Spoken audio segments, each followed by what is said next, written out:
as the play opens, we're introduced immediately to Richard II. He's king, and he starts referring to people as cousin this and cousin that. Okay? Because they're all descended, essentially, from Edward III. Okay? Edward III has 7 children. Start over on this side. Lionel, Duke of Clarence. Edmund of Langley, Duke of York. He's just called York in the play. Edward, Prince of Wales, okay, who marries Joan of Kent. John of Gaunt, also just called Gaunt, Duke of Lancaster. And I think that's it. He does have 7, but they're not all included on this chart. Okay? Richard II, is the son of the Black Prince. Okay? He becomes king instead of his father because his father dies early. Okay? So then Richard becomes king. Notice, Gaunt is older than Richard, okay, but he's not next in line. Okay? Edward III, Prince of Wales, is eldest in line, but again, dies, so Richard becomes king. Okay, so where's Bolingbroke? Here's Bolingbroke. He's one of the children of John of Gaunt. Okay, where is Norfolk? Norfolk's on here some. He's actually not on this one. Okay. This is one of the problems of English genealogy. For it to be complete, it wouldn't fit on a page. If you look at that other one that I had up,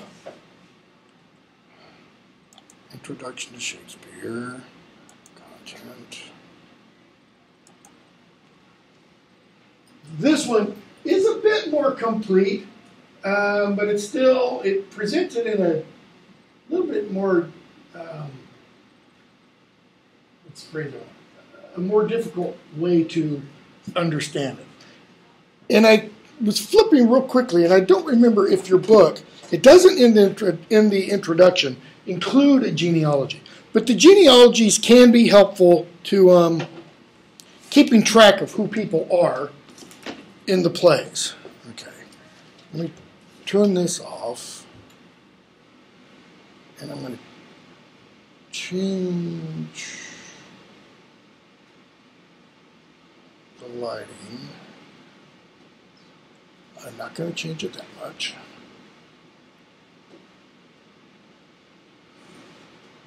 That should be good. Let's go up to 75.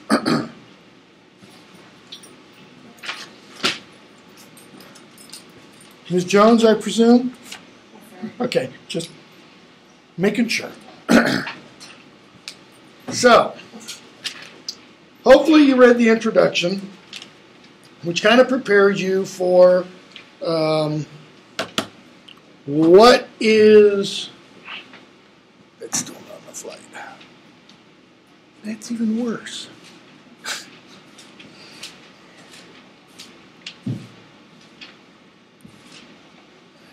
I have no idea what... Why are all these side lights off? That sound... Yep, that sound. And it makes no sense.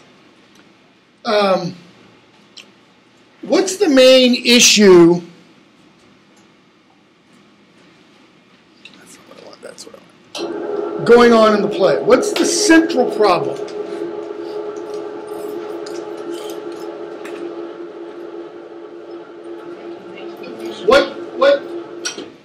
What issue is Shakespeare seemingly dealing with or wrestling with? Power. Okay, what about it?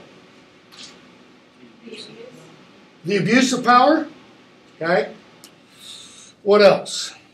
Who's betraying who? Okay, it's one way of putting it. How about right power or authority? Who's the king as the play opens? It's the tragedy of Richard II. Okay? It's not the tragedy of Henry Bolingbroke. Tragedy of Richard II. Who's the king when the play ends? Bolingbroke.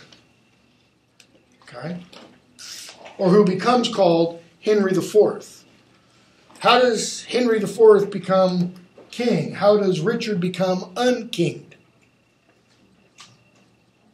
What happens to Richard? An army of men killed him, actually. Okay, let's be precise. A coup. Who is the they that kill him? The rebellion. Is it the rebellion? Yes. Is it Bolingbroke? No. No. He doesn't wish him dead. He doesn't wish him dead. He does wish him deposed. Okay, Richard is deposed by Bolingbroke. Okay, why? Because while Bolingbroke is in exile, Richard tries to seize his estate to fund a war. Okay. And everybody finds out that he grows up. Okay. Took the inheritance that was rightly hers. Yeah, I mean, what does Richard do? He seizes Bolingbroke's inheritance. Gaunt dies while Bolingbroke is away, out of the country. So when Bolingbroke comes back, we're going to talk about this passage. When Bolingbroke comes back, he says, I come back not as Duke of Hereford. He comes back as Duke of Lancaster. You banished the Duke of Hereford. He's gone. I'm Duke of Lancaster. Why? Because my father, who was the Duke of Lancaster, is dead. When he died, everything that was his devolved upon me. What's the problem with that? Richard took it all. Land, property, rents, tithes, everything. That's what Bolingbroke at least says he's coming back for. Okay? So partly he wants Richard deposed, or he deposes Richard because of that. Why else? What kind of king is Richard? Okay, not a very good He's one. leasing out the royal land. Yeah. And why is he doing that? Why does he put everything essentially to let? Or why does he To fund the war. allow this process whereby individual barons can charge whatever taxes they want, okay, to fund his war against the Irish? Okay? So he's not a very he's not an efficient king. He's not a take charge kind of a king. How old is he? Yeah, young. He's 20 when he becomes king. Okay? If you were to look at that, let's try and see if it shows it on here.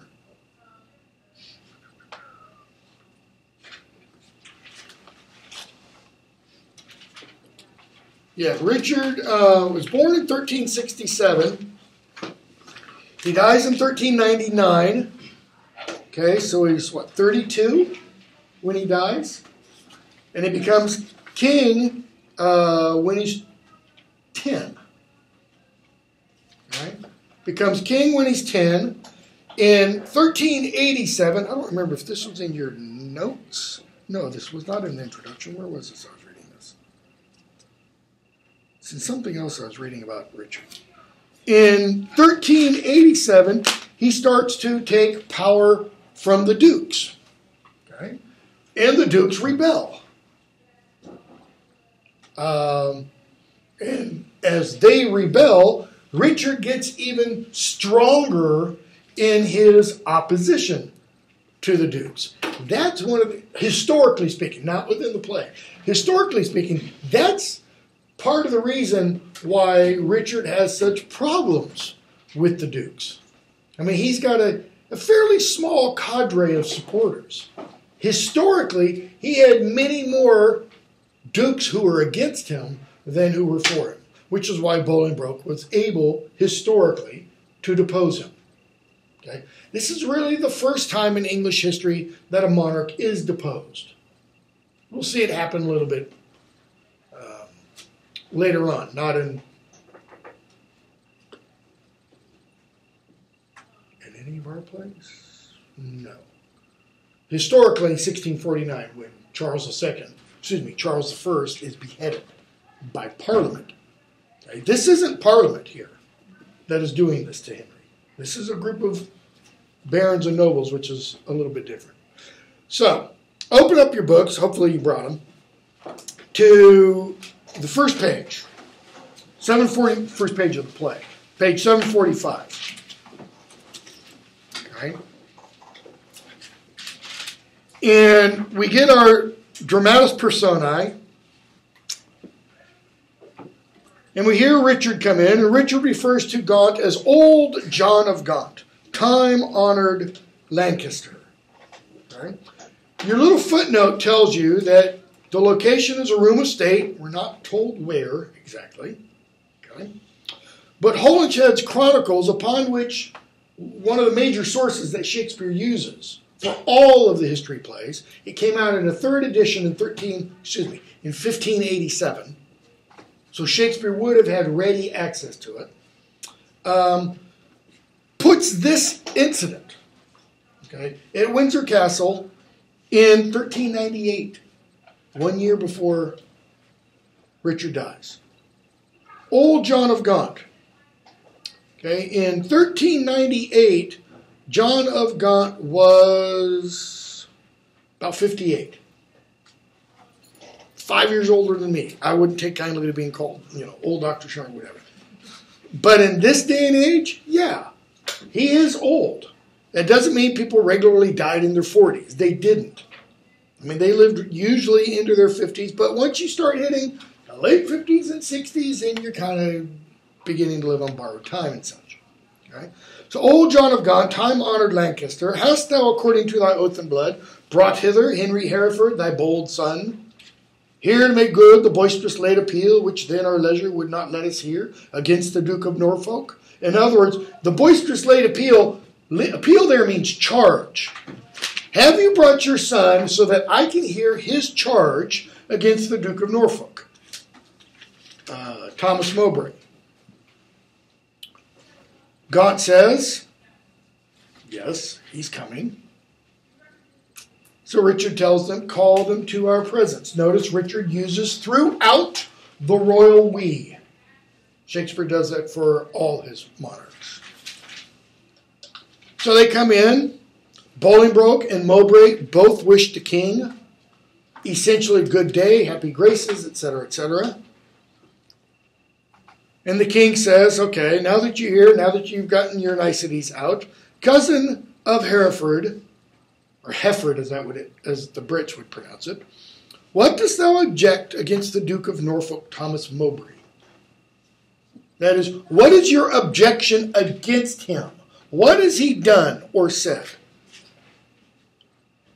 Heaven be the record to my speech. In other words, what does Scarlett O'Hara say about Tara? As God is my witness. That's what he's saying. As God is my witness. In the devotion of the subject's love, tendering the precious safety of my prince. In other words, that's what I'm concerned about. Your safety, Lord. Right? Oh man, took my glasses off, I can't see. Tendering the precious safety of my prince, and free from other misbegotten hate, come I appellant to this princely presence. That is, I am an appealer to this presence. Now, Thomas Mowbray, do I turn to thee? So he stops addressing Richard, and he looks directly at Thomas Mowbray, the Duke of Norfolk.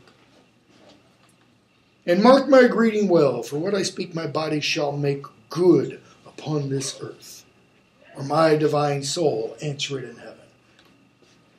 He's saying, the words I'm going to say, I shall prove to be true with my body, or, because he's challenging him to a duel, or I will die, and my soul will be judged by heaven as to whether or not I was right.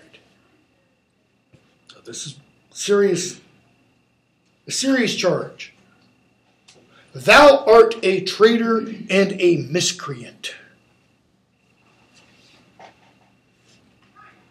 Too good to be so, and too bad to live. In other words, you are too good a person to have become a traitor and a miscreant. Yet you're too bad to continue living. Okay? The play is set, as we said, according to Holinshed's Chronicles, 1398. This is the height of the age of chivalry, okay, and knighthood. What are some of the qualities of chivalry? Chivalry comes from a French word, chevalier, which refers to knights on horseback. Okay? Well, knights were supposed to be better than everybody else by their virtues, that is, by their actions. They were supposed to protect the weak. They were supposed to defend the weak, defend the orphans, help, damsels in distress, all that kind of stuff from, stories of King Arthur and his knights and such. Okay? By this time in history, however, they'd started to develop a reputation such that they were dangerous. In fact, the only people who could go around in town armed were knights. If you weren't a knight, if you were a page or a squire, you could not walk armed. Only a knight could. And the only reason a knight could is because a knight had royal authority to do so. Okay? So when he says you're too good to be a traitor, it's because Mowbray is a knight. Okay? Knights have sworn allegiance, or what's called fealty, to their lord, to the king. Their sword is his sword. It's their duty to fight his battles, his wars. Thou art a traitor and a miscreant, too good to be so and too bad to live. Since the more fair and crystal is the sky, the uglier seem the clouds that in it fly. Okay? He's saying, you are like the sky, but this traitorous deed in you makes you ugly, makes you foul. Once more, the more to aggravate the note. In other words, the more to really level the charge against you. With a foul traitor's name stuff I thy throat, and wish so please my sovereign ere I move, what my tongue speaks my right drawn sword may prove. He's challenging him to trial by combat. A joust. Okay? And a joust wasn't merely, two guys on horseback, opposite ends of the list. They ride at each other with their lances. They try to unhorse the other one. If they do unhorse him and that other person isn't dead, then the one guy gets off his horse and goes up to him and kills him. Okay? It wasn't, a battle to the who can unhorse. It was a battle to the death. Mowbray, let not my cold words here accuse my zeal. Cold words. How can words be cold? How can words be hot?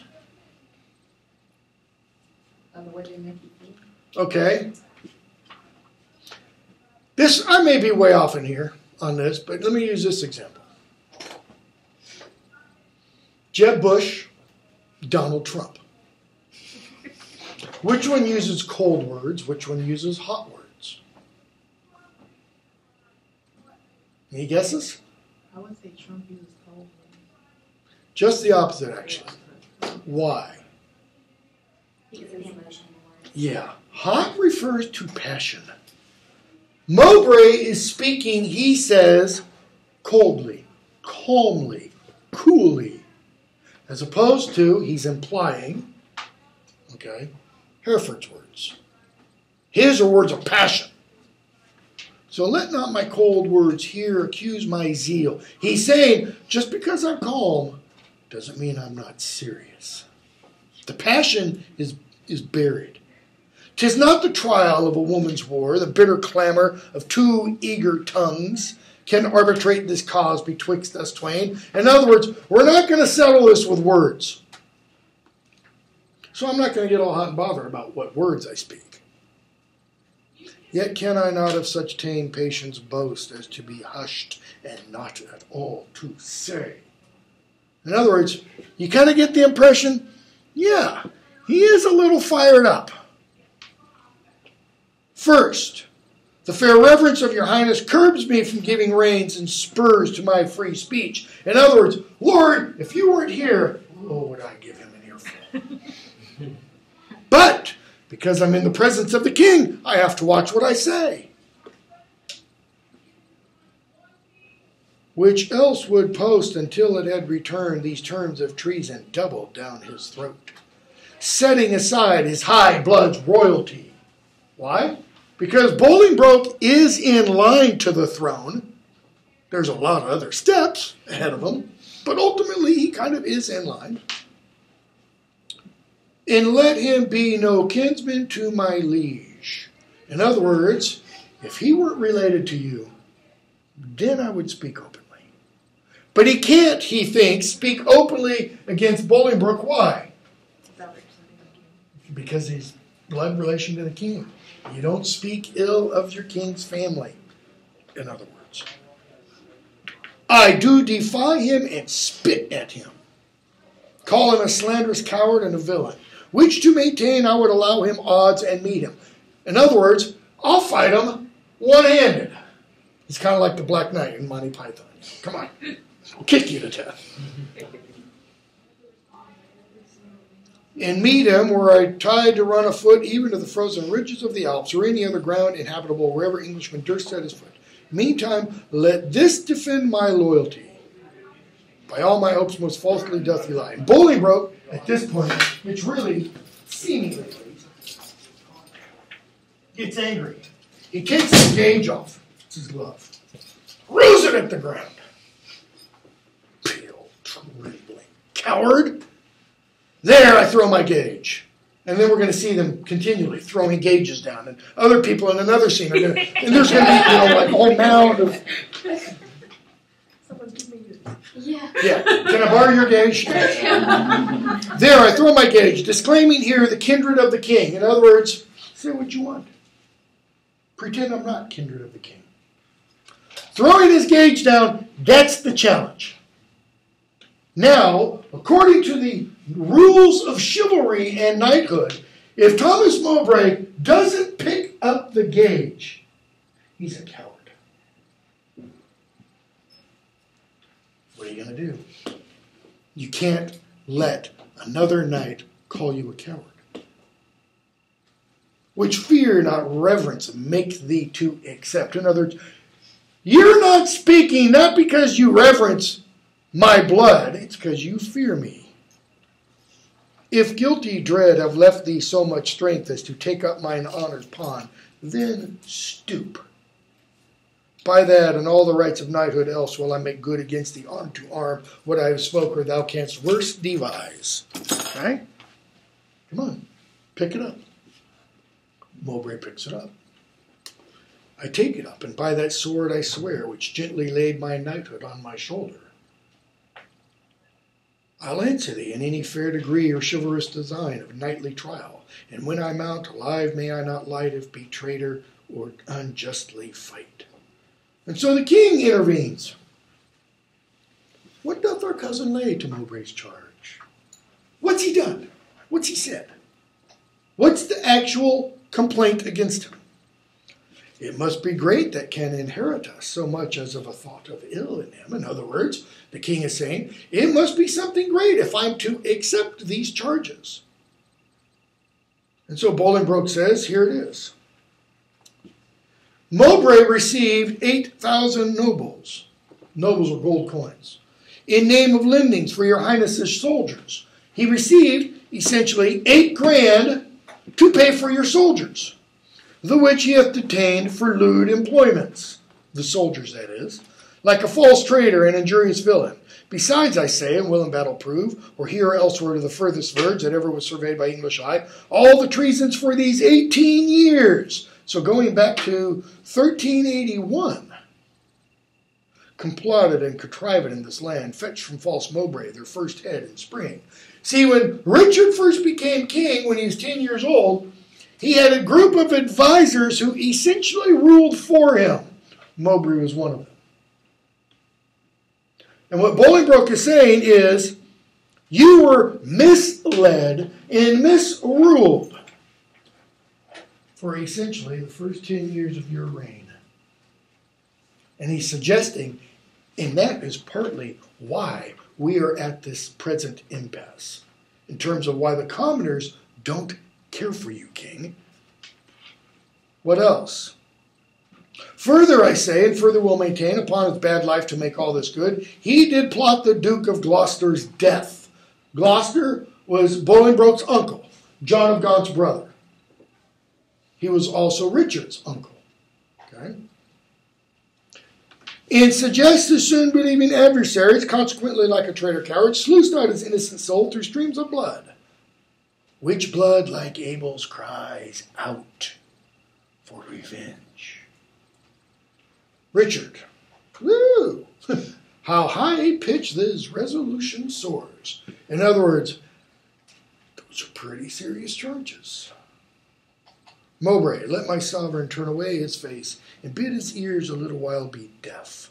In other words, don't look and kind of go blah, blah, blah. Till I have told this slander of its blood, how God and good men hate so foul a liar. So, the king gives a short speech and he finishes with this. He is our subject, Mowbray, that is Bolingbroke. So art thou, free speech and fearless, I to thee allow. Free speech, say what you want. Don't worry about offending me. Then, Bolingbroke, it's pronounced Bolingbroke, actually, as low as to thy heart through the false passage of thy throat thou liest. 3 parts of that receipt, that is that 8,000 nobles, I had for Calais dispersed I duly to his highness's soldiers. Okay? 2/3 of it, he says, I did pay for my lord's soldiers. The other part I reserved by consent, that is, the king allowed me to. For that my sovereign liege was in my debt upon remainder of a dear account. Why would the king be in his debt? Because the king essentially gave him a blank charter so that he could raise the funds. Mowbray had given him money, so the king owed him. So, first point, gone. For Gloucester's death, I slew him not, but to my own disgrace neglected my sworn duty in that case. And he turns to John of Gaunt, not Bolingbroke, not the king. Why John of Gaunt? Because it's his brother he's talking about. For you, my noble lord of Lancaster, the honorable father of my foe, once did I lay in ambush for your life, a trespass that affects my grieved soul. But ere I last received the sacrament, communion, the Eucharist, I did confess it. That is, before I last received the communion meal, I confessed it and exactly begged your grace's pardon, and I hope I had it. He's not saying I confessed it to the priest. He's saying I confessed it to you and hoped I had pardon. Okay? What did he say about Gloucester? I slew him not, but to my own disgrace neglected my sworn duty in that case. I didn't protect him or something. Yeah, I didn't stop anybody from killing him. So, he throws his gauge down. Bolingbroke picks his up. Wrath-kindled gentlemen, be ruled by me. Let's purge this choler without letting blood. And Shakespeare's there alluding to Renaissance practice of trying to ease people's pains, ease their anger by letting blood, puncturing, let the blood drip out, etc. This we prescribe, though no incision. Deep malice makes too deep incision. If they let blood on each other, how much are they going to let? Somebody's going to die. Yeah, all of it. Right? Forget, forgive, conclude, and be agreed. What is Richard attempting to do? Get them to redact their challenge. Okay, get them to recant their challenges. But how? I mean, is he really getting them to recant them? To take them back? To walk away. No, kind of to walk away. He's just essentially saying, come on, guys. Can't you just make up and be friends again? Can't you just agree to disagree? Yeah, I mean, look at that again. Forget, forgive, conclude, and be agreed. That's it. Forget and forgive. He's saying, Mowbray, forget that Bolingbroke ever accused you of being a traitorous coward. Mowbray, forget that Bolingbroke ever accused you of murdering his uncle. So Gaunt says, Harry, throw down the gage, meaning you took up the challenge, let it go. And Norfolk, throw down his, and notice Gaunt has to speak to Harry again. Why? Because he hasn't done it. He's holding on to that. Win, Harry, win. Obedience bids, I should not bid again. Do what I told you. Yeah, do what I told you to, boy. Richard, Norfolk, throw down. We bid. There is no boot, meaning there is no other remedy for this. And so Mowbray kneels. Does he throw down the gage? No. He says, myself I throw. My life thou shalt command, but not my shame. You can command me to go to war, but you cannot command me to accept the name of traitor. The one my duty owes, my life, but my fair name, despite of death, that lives upon my grave. To dark dishonor's use thou shalt not have. I am disgraced, impeached, and baffled here, pierced to the soul with slander's venomed spear, the which no balm can cure but his heart blood, which breathed this poison. He's telling, sorry, King, you can kill me, you can take my life, I owe my life to you, but you cannot take my good name away. Richard, rage must be withstood. That is, withstood, stood against, opposed.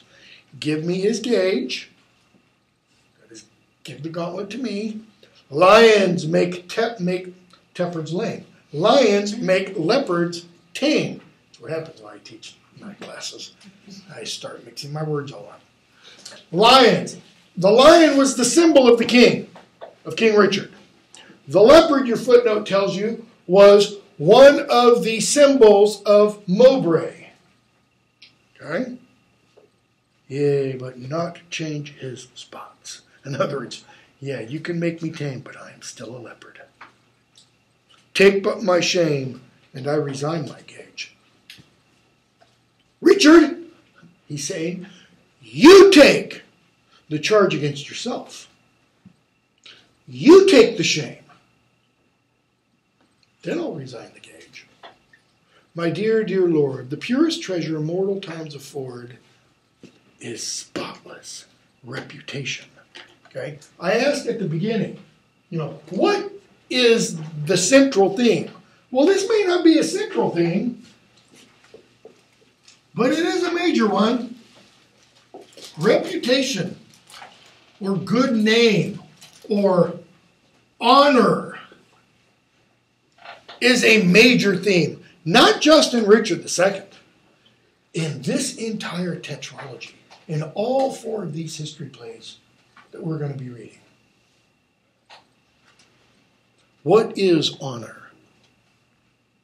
Falstaff's going to ask that very question in Henry IV, Part 1. Okay? So Shakespeare's wrestling with this idea, or at least using it as a tool in the plays.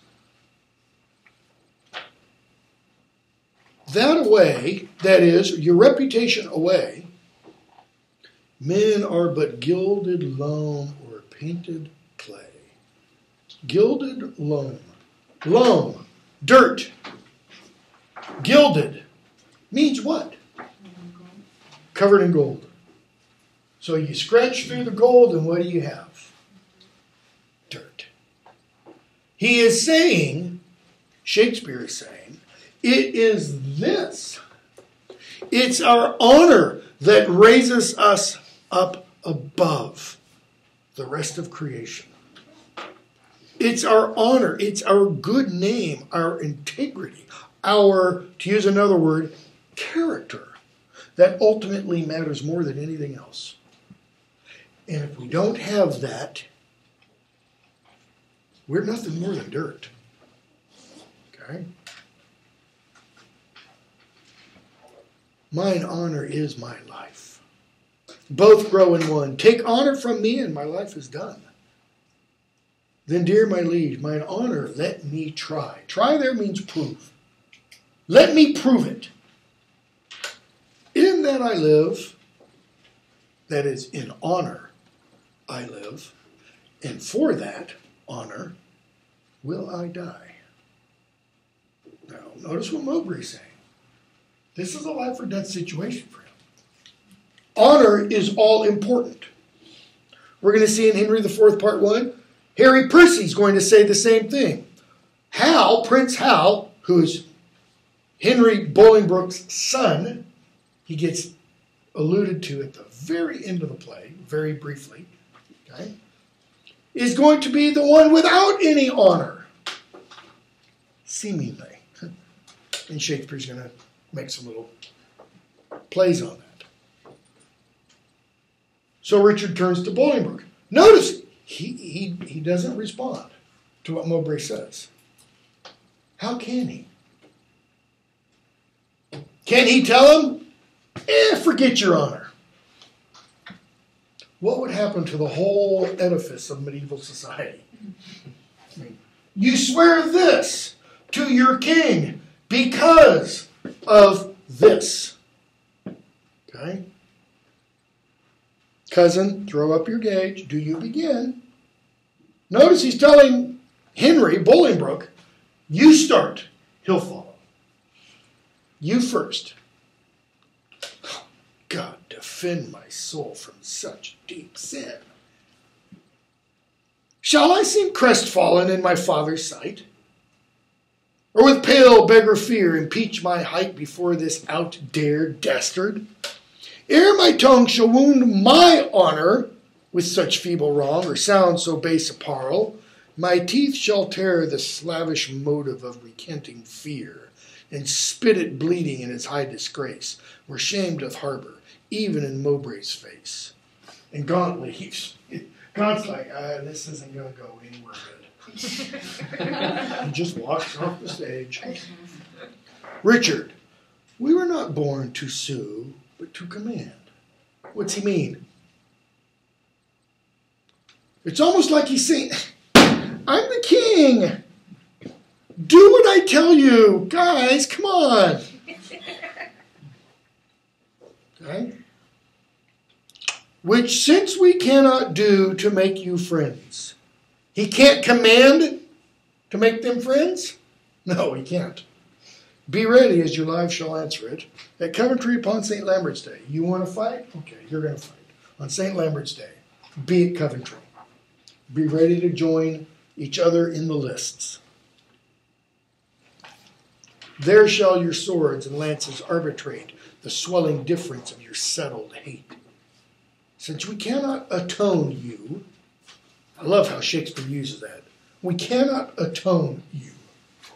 We cannot make you act one. Okay?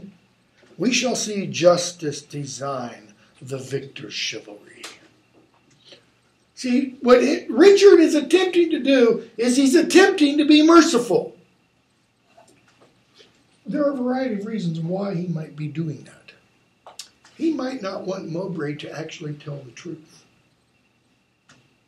Because historically, it probably is the case that Richard did have Mowbray kill Gloucester. We know Richard did have Gloucester killed, historically. Okay? Because Gloucester opposed him. So, Act 1, Scene 2. John of Gaunt and the Duchess of Gloucester, dead Gloucester's widow. And Gaunt says some words, and then the Duchess just kind of lets rip. Finds brotherhood in thee no sharper spur.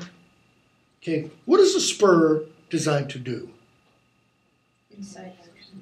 Incite action. You kick a spur into a horse's flank, and what's it supposed to do? Make that horse move. Okay? It's a sharp prick. It's get. Finds brotherhood in thee no sharper spur.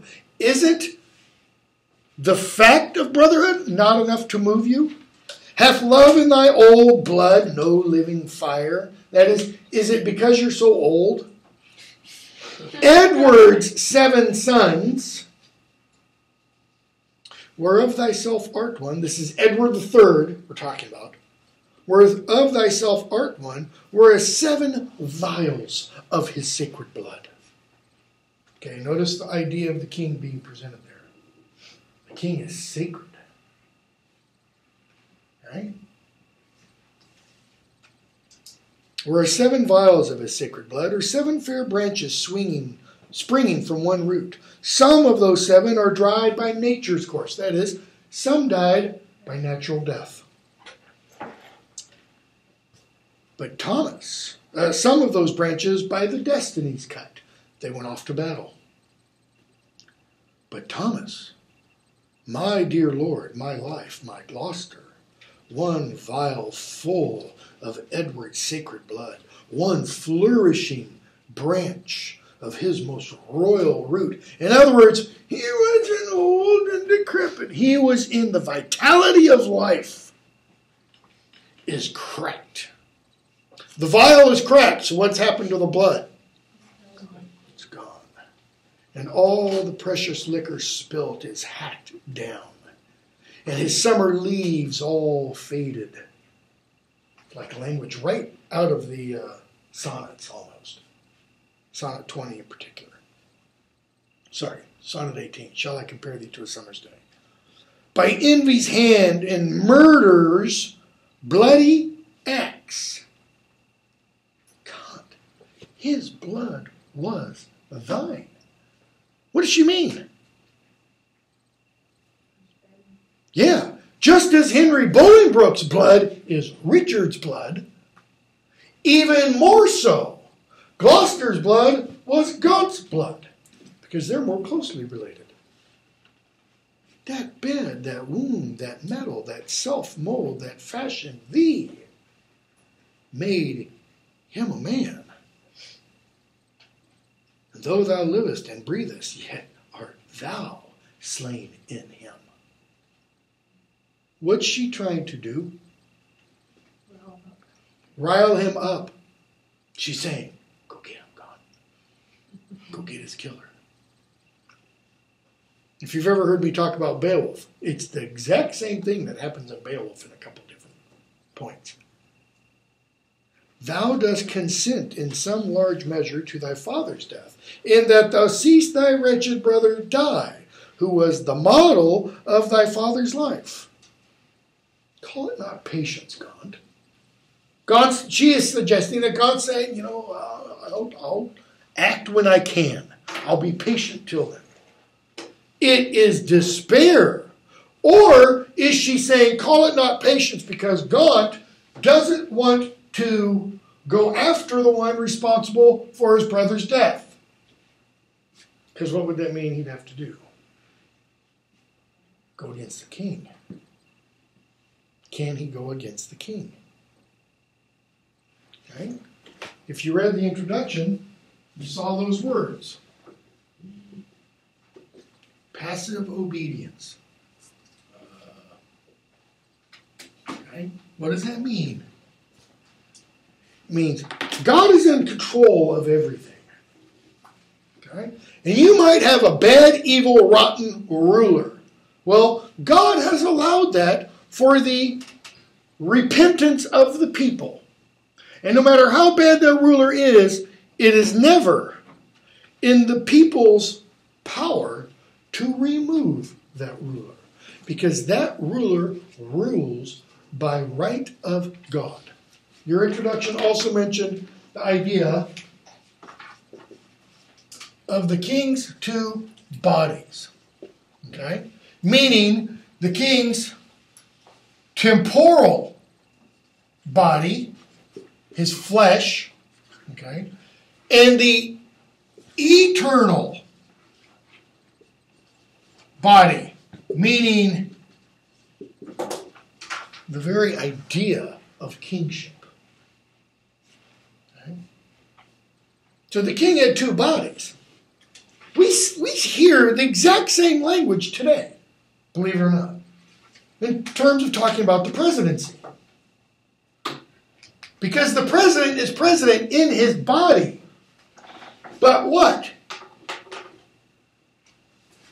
What happens if the president dies or is killed? Is that the worst thing in the world? It's bad, yes. Whichever party, I'm not, okay. It's bad. Is that the end of the United States?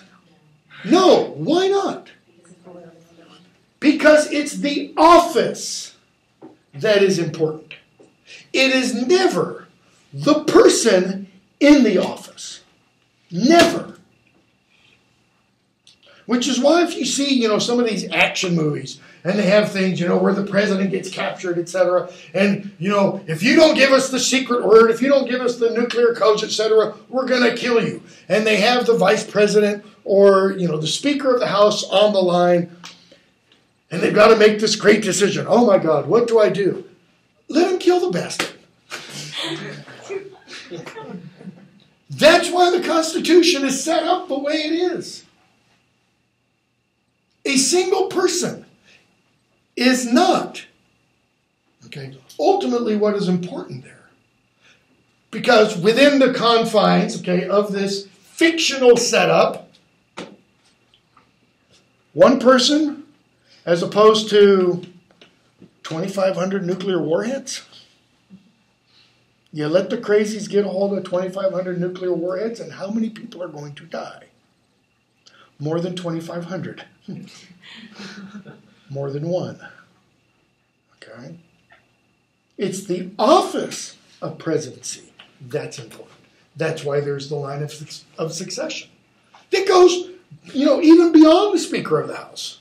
You kill the president, the vice president becomes, and we've had some vice presidents, you think, thank God nothing ever happened to the president. Right? Vice president dies, Speaker of the House becomes president. Speaker of the House dies. This isn't in the Constitution, but there have been acts and laws passed that have it going down to, it's one of the reasons, every year when the president gives the State of the Union address, you don't have all members of the cabinet there. There will always be at least one member of the cabinet away. And there will always be some members of the Supreme Court away. Why? Because what if somebody attacked the Capitol building and took them all out? The government would go on because that one member of the cabinet, that person would then become sworn in as President of the United States. Okay? She's saying, God, it's not patience that's staying in your hand. It's despair. Why despair? What can he do? Can he go against this? Because this comes from God. So if he goes against the king, you're going against God. You gotta, we don't think of that in our 21st century mindsets. So you got to take yourself back into a 16th century mindset, and then even back farther into a 14th century mindset. That's why your introduction mentioned beginning in the mid-16th century. late 1540s, and they were really taking off in the 1550s. The government had ministers preach very specific sermons, okay, about passive obedience to the government, not rebelling. Okay? Because there was rebellion in the air. In suffering thus thy brother to be slaughtered, thou showest the naked pathway to thy life, teaching stern murder how to butcher thee. She's saying, if you don't defend your brother's life, you could be next on the chopping block. That which in mean men we entitle patience is pale, cold cowardice in noble breasts. Okay. He's a knight. He's an old knight, but he's a knight. She knows the right buttons to push. What has she just challenged? His honor. She's calling him a coward. What shall I say? To safeguard thine own life, the best way is to venge my Gloucester's death. The best way to protect yourself is to avenge Gloucester's death. Listen to Gaunt's reply. I mean, it is this. The passive obedience. God's is the quarrel. He's saying, you're talking to the wrong person. Use modern language. God's saying, this is above my pay grade. This is so high above my pay grade. This is above every human's pay grade. He tells her, your quarrel is with God. For God's substitute, the king, his deputy anointed in his sight, hath caused his death. Notice, God doesn't mince any words there.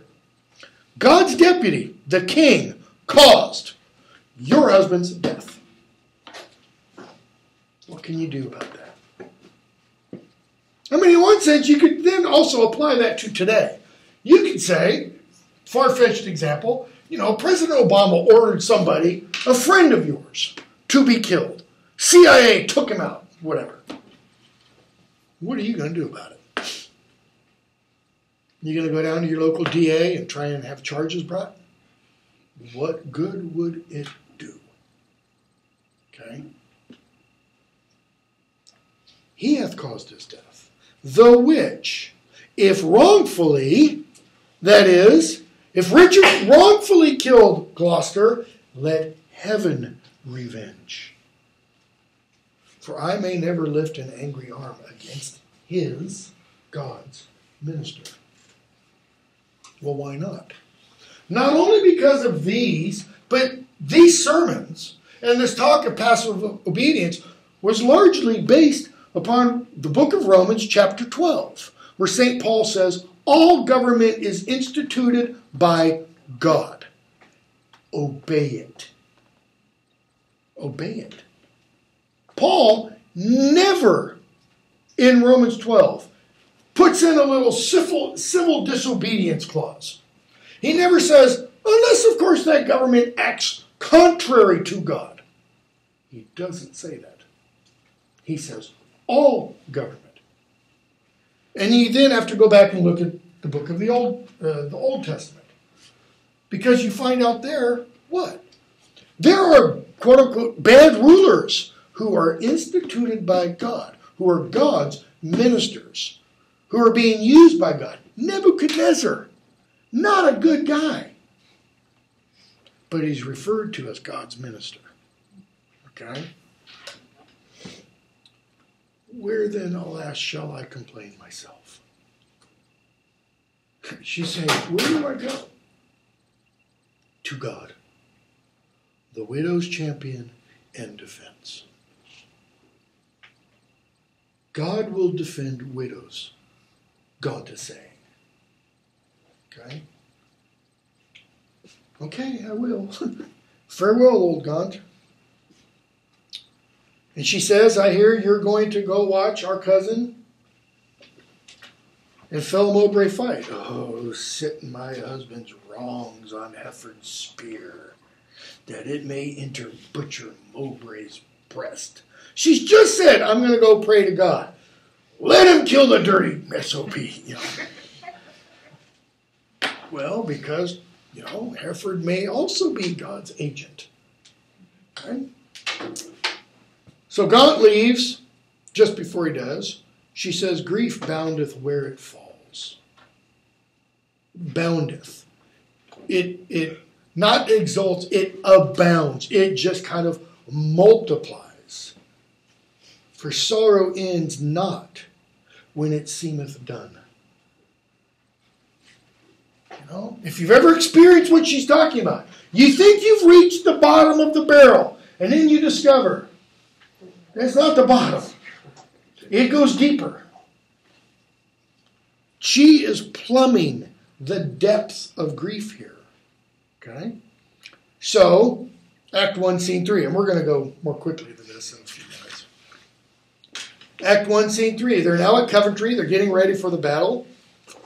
And the king says, Marshal, go call them forth. And so the marshal speaks to Mowbray and says, why are you here? Dressed like that? Who are you coming against? And what's your quarrel?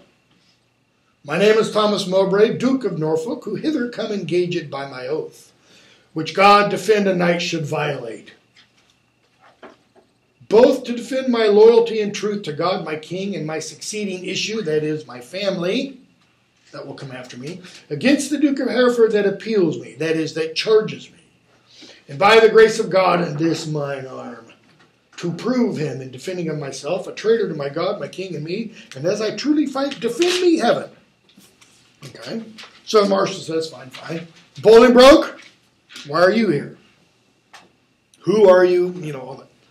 Harry of Hereford, Lancaster, and Derby am I, who ready here do stand in arms, to prove by God's grace and my body's valor, in lists on Thomas Mowbray, Duke of Norfolk, that he is a traitor foul and dangerous, to God of heaven, King Richard, and to me. Notice, you know, he's kind of expanded his charges. He's not just a traitor to Richard and to Hereford, that is to Bolingbroke. He's a traitor to God. And as I truly fight, defend me heaven. Okay?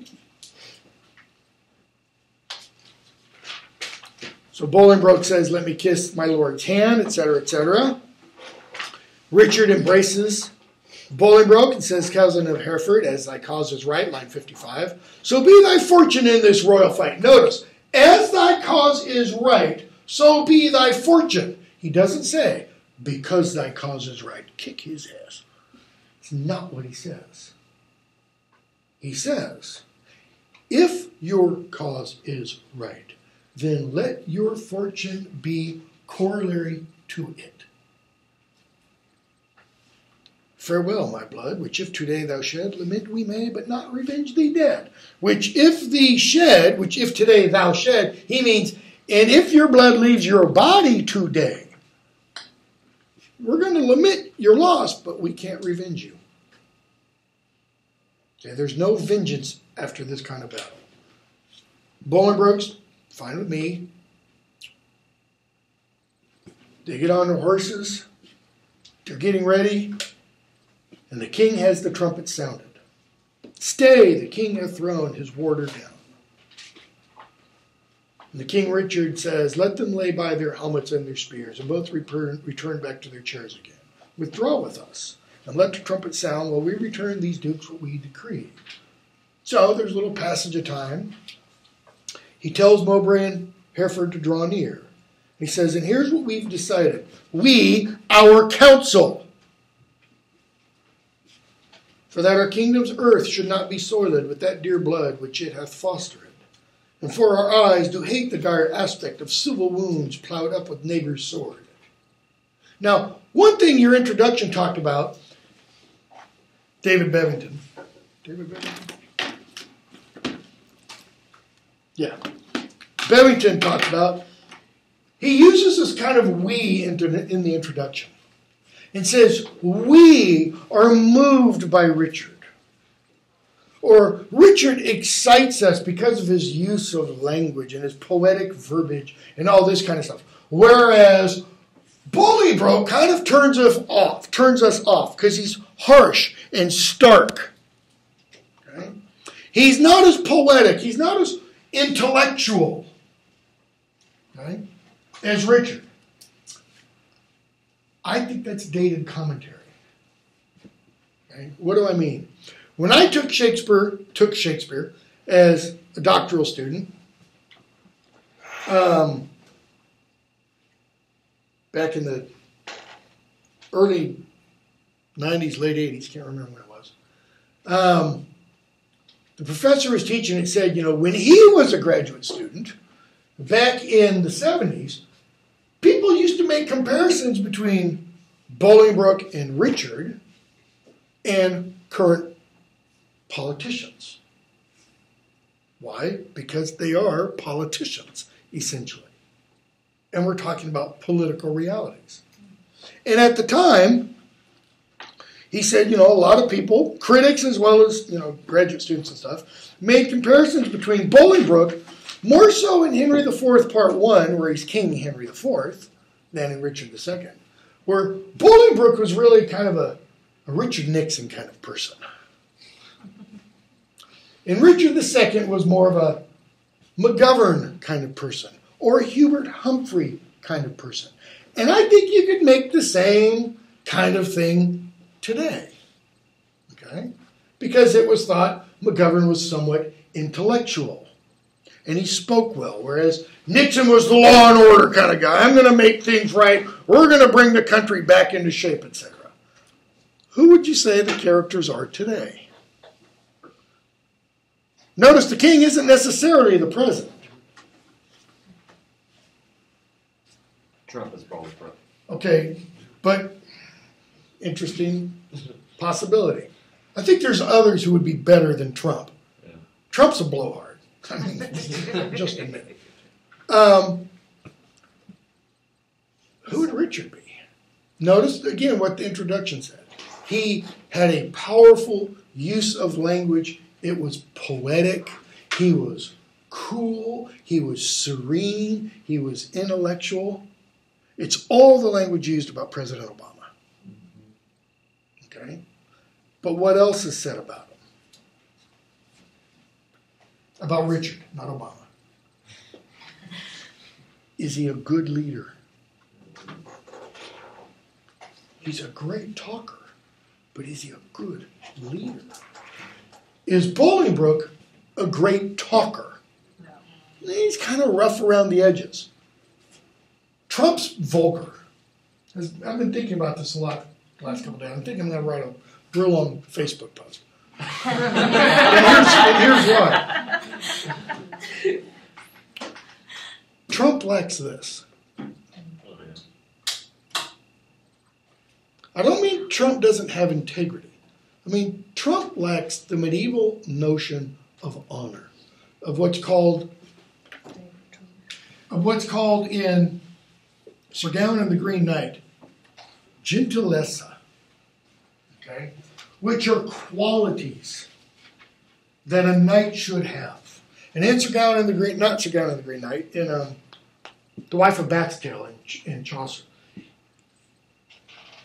And what the Wife of Bath teaches in Chaucer is that you're not born with this.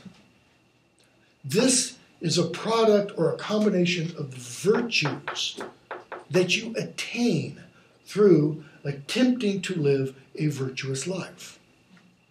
I see no attempt to be virtuous, for example, in Trump. I do see attempts to be virtuous in Obama. Okay? I do see attempts for this in Obama. So who else on the Republican side would be a good Bolingbroke? Somebody who's not going anywhere. Somebody's probably going to drop out of the race, I think, within a week or two. Probably even before the next debate. Jeff Bush. Now, Bush isn't going to drop out because he's got money galore. What about on the Democratic side, Bernie? I would say Bernie Sanders, not because of his actual speech, but because of his goal and appeal. I feel like he runs more on the platform of being accessible to the middle, like he's like Bolingbroke. Mm-hmm. I mean, he appeals to the common man. He has his so platform states everything he's going to do. Yeah. His approach is a little bit more intellectual and not as abrasive. Yeah, I see, personally, I see Sanders as the Democratic version of Trump. Mean, that's my personally. I mean, he's the same thing, but on the opposite side. Okay? I mean, if you're going to talk about the Bolingbroke Richard thing on the Democratic side and take the president out of it, Jim Webb. Jim Webb is a very good speaker. He's cold, he's cool, he's rational. He's done all kinds of stuff. He's a decorated war hero. He'd be the mixture of Richard II and Bolingbroke. On the right side, on the Republican side, Rick Perry is almost more of a Bolingbroke. He's not real great with words. Okay? But if you watch him speak to a crowd, man, he fires them up. He's not vulgar, okay, like Trump. This is a man of integrity. You might not agree with what he says. You might not agree with what he does. And he allowed a guy to be executed that was innocent. I'll never forgive him for that. Okay? But he attempts to do this. Okay?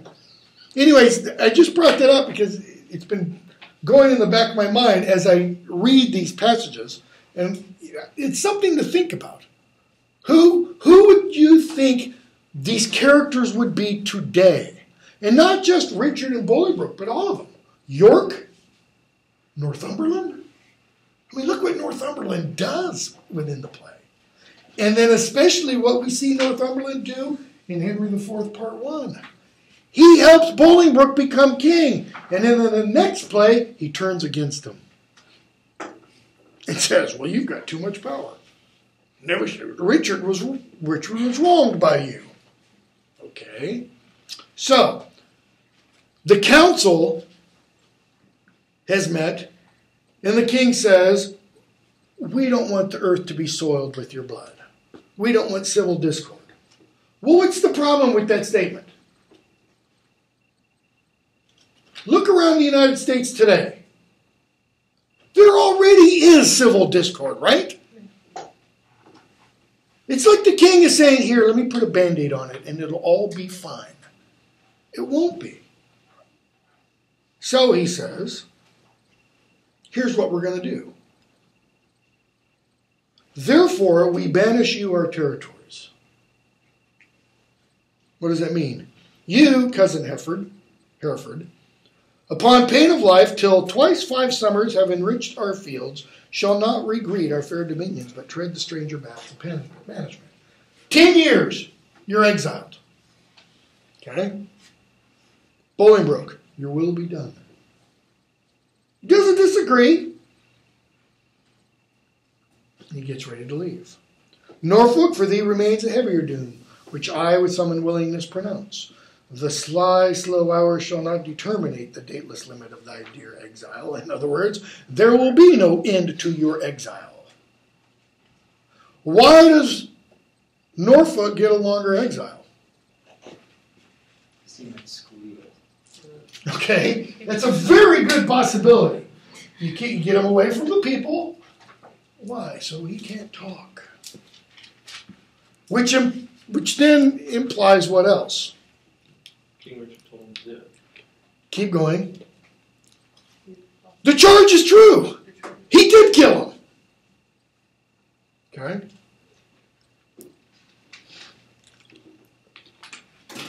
And so Mowbray says, wow, the language I've learned these 40 years, I'm not going to be able to use because he's got to go somewhere else. What is thy sentence then but speechless death, which robs my tongue from breathing native breath? He essentially says, Lord, kill me. Because I won't be able to speak if I'm banished from England. Okay? He starts to leave. So Richard says, come back, both of you. You need to take an oath. Lay on our royal sword, your banished hands. And they both placed their hands on Richard's sword. Swear by the duty that you owe to God. Our part therein we banish with yourselves. That is, our part therein we banish with yourselves. That is, he's saying God and I both. To keep the oath that we administer. And he hasn't administered the oath yet, but he's about to. And notice what this oath says. You never shall, so help you truth and God, embrace each other's love in banishment. He's essentially saying, Hereford, you go to France. Norfolk, you go to Spain. And don't ever meet up when you're banished. And don't ever bury the hatchet. That is, don't ever reconcile yourselves together during your banishment. Nor ever look upon each other's face, nor ever write, nor greet, nor reconcile this lowering tempest of your homebred age. In other words, go away and hate each other till the days you die. Now that is not a very Christian approach. So why does he issue this oath? So they won't conspire against them. Yes. So they won't make an alliance and come back and we're going to spill the beans. Nor ever by advised purpose meet to plot, contrive, or complot any ill against us, our state, our subjects, or our land. It's like he's been to negotiating school. He understands how to write a contract. Okay? Maybe he's read Trump's The Art of the Deal. Mowbray, I. Hereford, I. So they then address each other. And Bolingbroke says, come on, Norfolk. Now that you've got to leave England forever, fess up. No, Bolingbroke. If ever I were traitor, my name be blotted from the book of life, and I from heaven banished as from hence. But what thou art, God, thou and I do know, and all too soon I fear the king shall rue. What does rue mean? Regret. Regret. So Richard says to Gaunt, thy sad aspect hath from the number of his banished years plucked 4 away. It's like Gaunt is standing there and tears are running down his face. I don't know if you've watched it. I put a link to a version of Richard II on the D2L website. It's from a series called The Hollow Crown, directed by Sam Mendes. It's a fantastic series. The whole thing used to be free and on YouTube.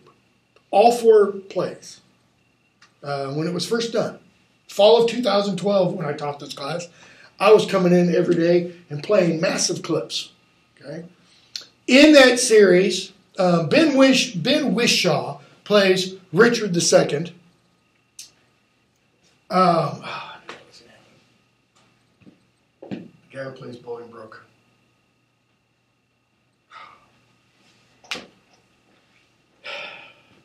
Rory Kinnear. Rory Kinnear plays Bolingbroke. Patrick Stewart plays John of Gaunt. Okay. And in Henry IV Part 1, Jeremy Irons plays Richard II, and Tom Hiddleston plays Hal. And then Tom Hiddleston is Hal throughout the next, or King Henry V throughout the next couple of plays. It's a fantastically done performance. Tom Hiddleston is not as good at Hal as Kenneth Branagh. Kenneth Branagh as Henry V is probably, and I'm not the only one who thinks it, I mean, there are some critics who think it's probably the best film version of Henry V there is. I personally think it far outshines Olivier's Henry V. For the simple reason it's not as patriotic. It's not this over-the-top patriotism. Well, part of the reason Olivier's is over-the-top patriotism is because it was done in 1944 at the height of World War II. Okay? But if you get the opportunity, watch the the version that's put up, because it really brings this play and a lot of these scenes that we're talking about to life. So what does Richard do? He says, because of your sad aspect, I'm taking 4 years away from Bolingbroke's banishment. So now he only has to stay away 6 years. Okay? And Gaunt says, in response to Richard's, why, uncle, thou hast many years to live. He says, you're not that old, but not a minute, king, that thou canst give. Shorten my days, thou canst with sullen sorrow, and pluck nights from woe, but not lend a morrow. You can shorten my life, but you can't add a second to it.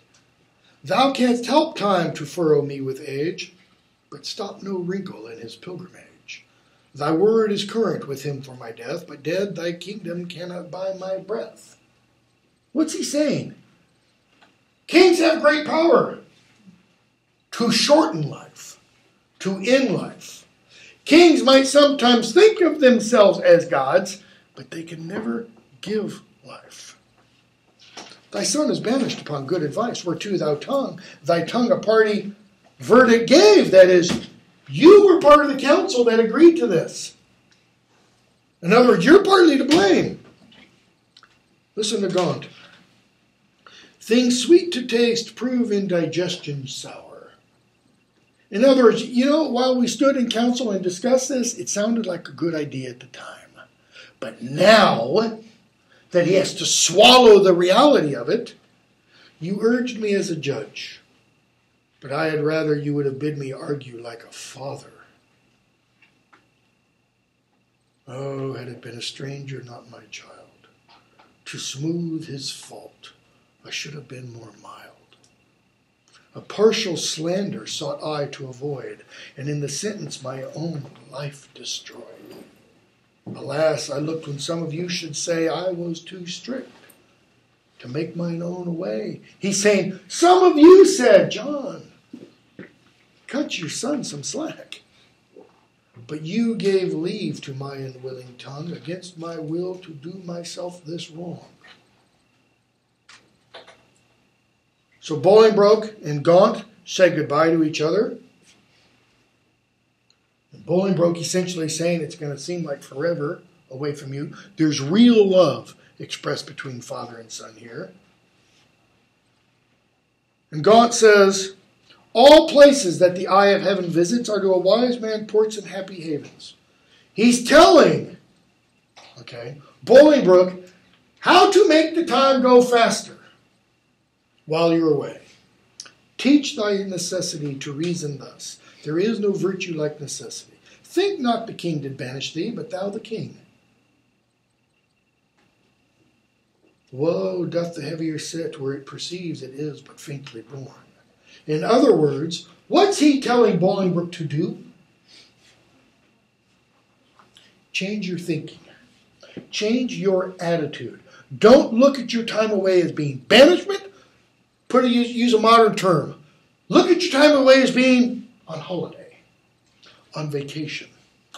Don't think that Richard banished you. Think that you are now banished from him. That you don't have to put up with his whiny, narcissistic attitude. Because that's what Richard was. Now look at Bolingbroke's reply. Well, who can hold a fire in his hand by thinking on the frosty Caucasus? In other words, what you're saying, Dad, is to try to change reality with my mind. That's like saying, light a fire in your hand and say, it's not fire, it's ice. And watch your hand burn. Or cloy the hungry edge of appetite by bare imagination of a feast. By telling yourself you're not hungry when you're hungry, does it really help you not be hungry? No. Or wallow naked in December snow by thinking on fantastic summer's heat. Oh no, the apprehension of the good gives but the greater feeling to the worse. That is, by thinking of something that isn't present, it makes the present that much worse. So Bolingbroke leaves. And Richard calls in Almoral, Act 1, Scene 4. It says, so, have they gone? Have they left? How did he seem? Meaning Bolingbroke. Line 24. How did he seem to dive into their hearts with humble and familiar courtesy? What reverence he did throw away on slaves, ruling poor craftsmen with the craft of smiles and patient underbearing of his fortune, as 'twere to banish their affects with him. Notice we see something different in Richard here, don't we? He's now speaking with his closest advisors. And what does he reveal? What did he think of Henry Bolingbroke? He didn't like him. He didn't trust him.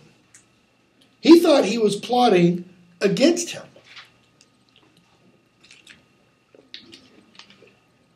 He says, well, thanks, my countrymen, my loving friends, as were our England in reversion his, and he our subjects next degree in hope. Green says, he's gone, king. Don't worry about him. All right? And what does Richard say to his lords? For our coffers with too great a court and liberal largesse are grown somewhat light, we are enforced to farm our royal realm. In other words, because I'm broke, we're going to lend out the realm. Okay? The revenue whereof shall furnish us for our affairs in hand. What are his affairs in hand versus what does he think are his affairs in hand? He thinks, like medieval kings often thought, his real affairs in hand were go launch a war, go fight the Irish, or go fight the French. What are his real problems? Yeah, civil war is brewing. Why? Because of this exact behavior that he's showing. Because he does not do what Bolingbroke did with the commoners. He doesn't make himself available to them. He doesn't show care and concern for them. He doesn't speak to them. He treats them merely as what? ATM machines. Means of taxation. Okay? So Bushy comes in and tells Richard that John of Gaunt is grievous sick. Notice Richard's reply. Now put it God in the physician's mind to help him to his grave immediately. Not physician-assisted suicide. Kill him! The lining of his coffers shall make coats to deck our soldiers for these Irish wars. Gaunt, John of Gaunt was pretty much next to the king, the most powerful man in England and the wealthiest. He's saying, kill him so I can take all of his money to help attire my soldiers for war. Okay? Gaunt comes in, he's sick, talking with York, Act 2. And Gaunt kind of offers a prophecy. Gaunt says, oh, but they say the tongues of dying men enforce attention like a deep harmony. Meaning, what? The tongues of dying men force attention like deep harmony. Consider peace when you know that there's none. Yeah, but he's talking about the people hearing. They want to hear what somebody has to say on their deathbed. It's like that person suddenly has great clarity. And so what wisdom is he going to pronounce? Where words are scarce, they are seldom spent in vain, for they breathe truth that breathe their words in pain.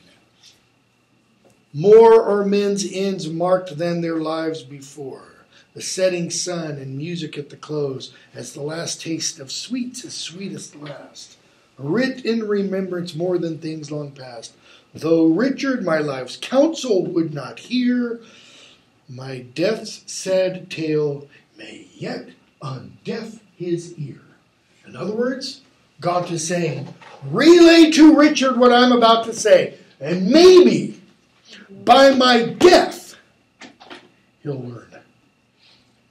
Maybe my death will open his ears to what is really going on around. York, no, it is stopped with other flattering sounds.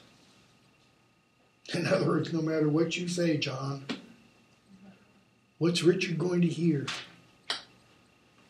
He's going to hear the sound of the chirping birds that he has surrounded himself with, who are sycophants, yes men. Yes, Lord, that's a great idea. Go spend all the wealth of the kingdom. Go fight the Irish. Don't worry about the civil war brewing beneath you. Gaunt. Methinks I am a prophet new inspired, and thus expiring do foretell of him. His rash, fierce blaze of riot cannot last. Blaze of riot means his extravagant spending. For violent fires soon burn out themselves. He's saying, Richard's like a meteor. People talk about so-and-so's meteoric rise. Well, if they really understand what that metaphor means, what's going to happen? They're going to burn out. You know, people talk about Donald Trump's meteoric rise in the polls. They're always assuming that means, like a meteor, he's going to burn out. He's going to fizzle and pop. Okay? Doesn't always happen that way, unfortunately. Small showers last long, but sudden storms are short. Skipping a few lines. This royal throne of kings, this sceptered isle. He's talking about Great Britain. This earth of majesty, this seat of Mars. This other Eden, demi-paradise. This fortress built by nature for herself against infection and the hand of war. This happy breed of men, this little world, this precious stone set in the silver sea, which serves it in the office of a will or as a moat defensive to a house. Against the envy of less happier lands, like the French and the Spanish and the Flemish, etc.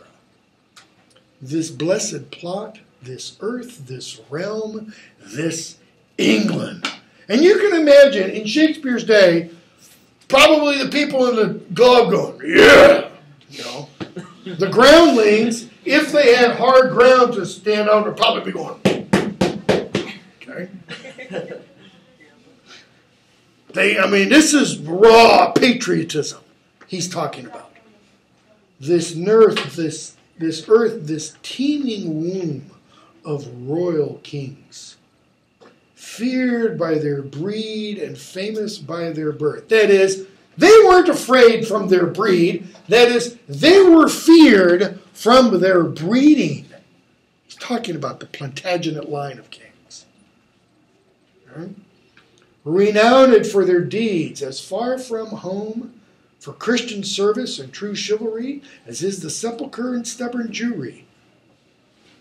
Edward II, Edward I, Richard I, the Henrys, the Williams, of the world's ransom, blessed Mary's son. He's talking about those that went off and fought in crusades. This land with such dear souls, this dear, dear land, dear for her reputation through the world, is now leased out. He's saying this island, which is the birthplace of greatness, is now what? For sale. Or even better, I'm not going to close this whole thing.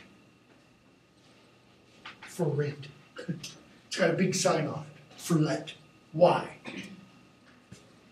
Because it's broke. Same thing could be said, and people have done it before, about the United States, you could replace all that with the United States, blah, blah, blah, blah, blah, is now what? Partially owned by China. Why? Because I'm China bashing? No. Because China owns an awful lot of our debt.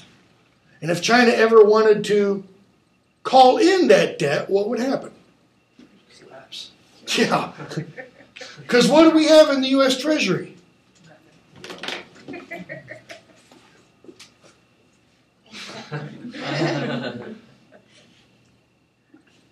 $17 trillion in debt right now.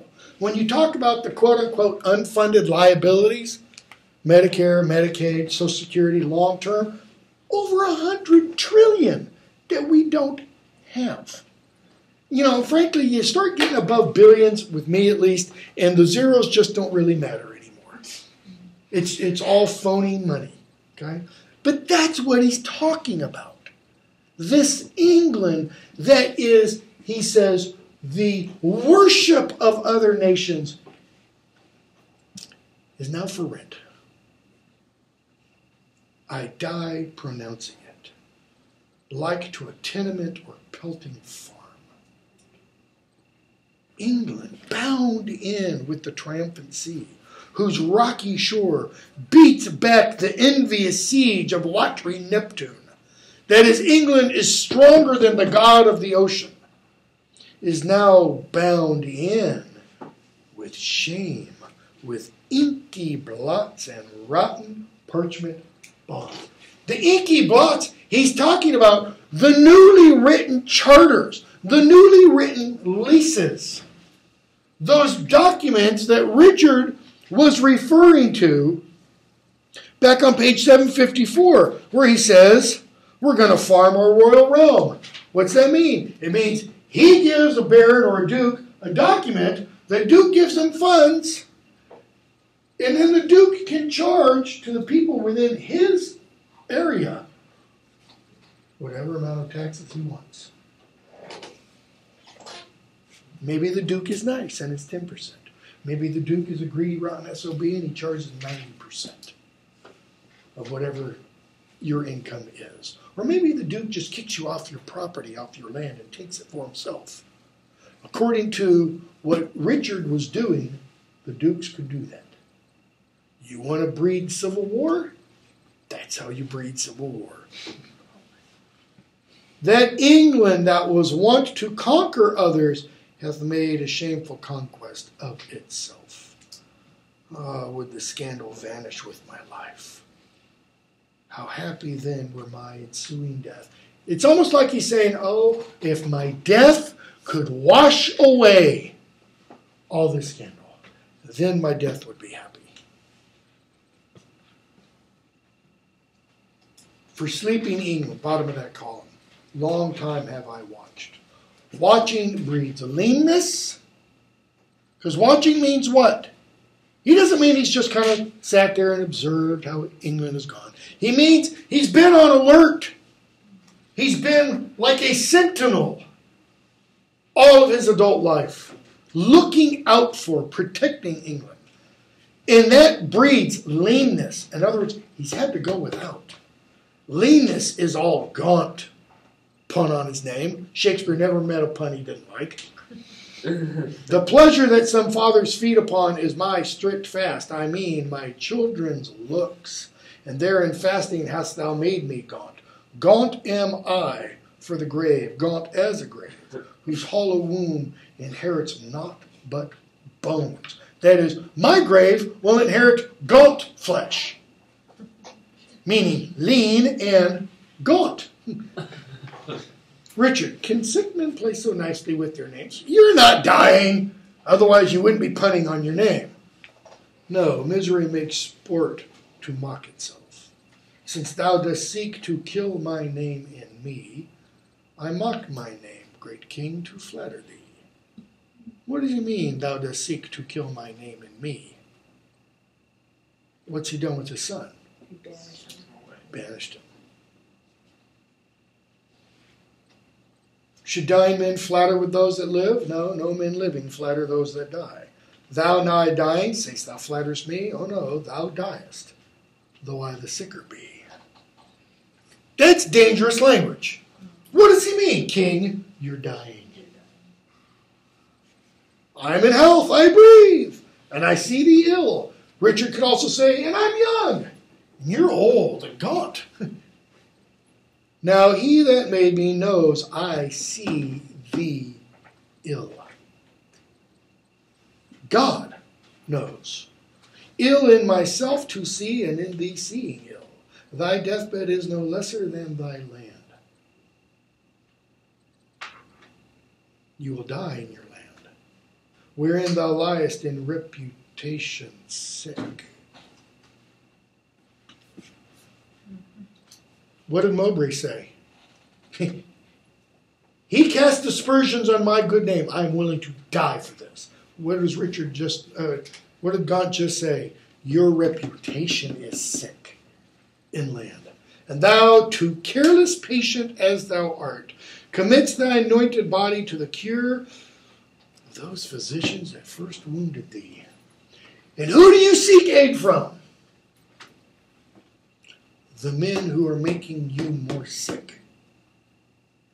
Because what are the men that Richard has surrounded himself with doing to him and for him? Are they helping him improve his reputation with the commoners? No. They're encouraging his folly. They're encouraging what else? His extravagance. His wasteful spending on himself. Not just the foreign wars. So his ego, basically. Yeah, they're stroking his narcissistic ego. Okay? 1,000 flatterers sit within thy crown. Now, that can mean a couple of things. That can mean, thy court. It can also mean the crown of your head. Where are those flatterers? I'm the greatest thing. I wake up every morning and I look in the mirror and I say, hello, gorgeous. That's almost what he's saying Richard does. And yet, encaged in so small a verge, the waste is no whit lesser than thy land. Oh, had thy grandsire with a prophet's eye seen how his son's son should destroy his sons, from forth thy reach he would have laid thy shame, deposing thee before thou wert possessed. Notice what God just introduced into the play. The deposition of a king. But not by the commoners, and not by God, and not by God's son. By his grandfather. Well, who's his grandfather? Edward III.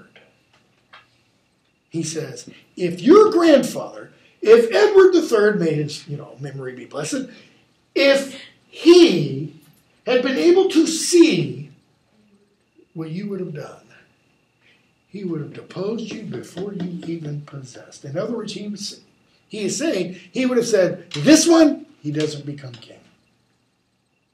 This one becomes king. Which art possessed, now to depose thyself. Why, cousin, wert thou regent of the world, it were a shame to let this land by lease. Notice, what is England to the world? It's a little part. And he says, if you were regent, that is, steward, the one in charge of the whole world, it would be a shame to rent out even just a little part, as long as that little part is England.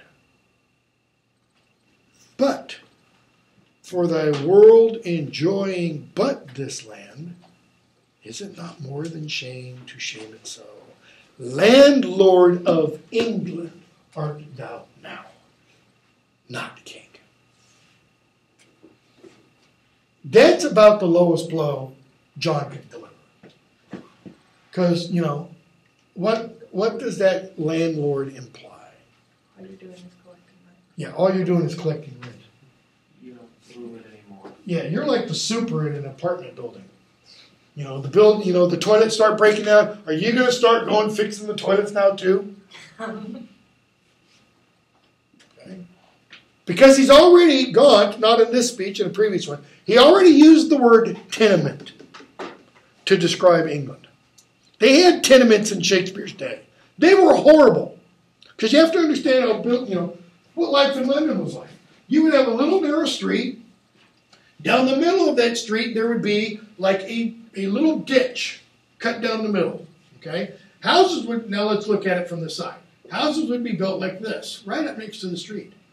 And then somebody would come by and they would build on top of that house. And it would be like this. It would hang over a little bit.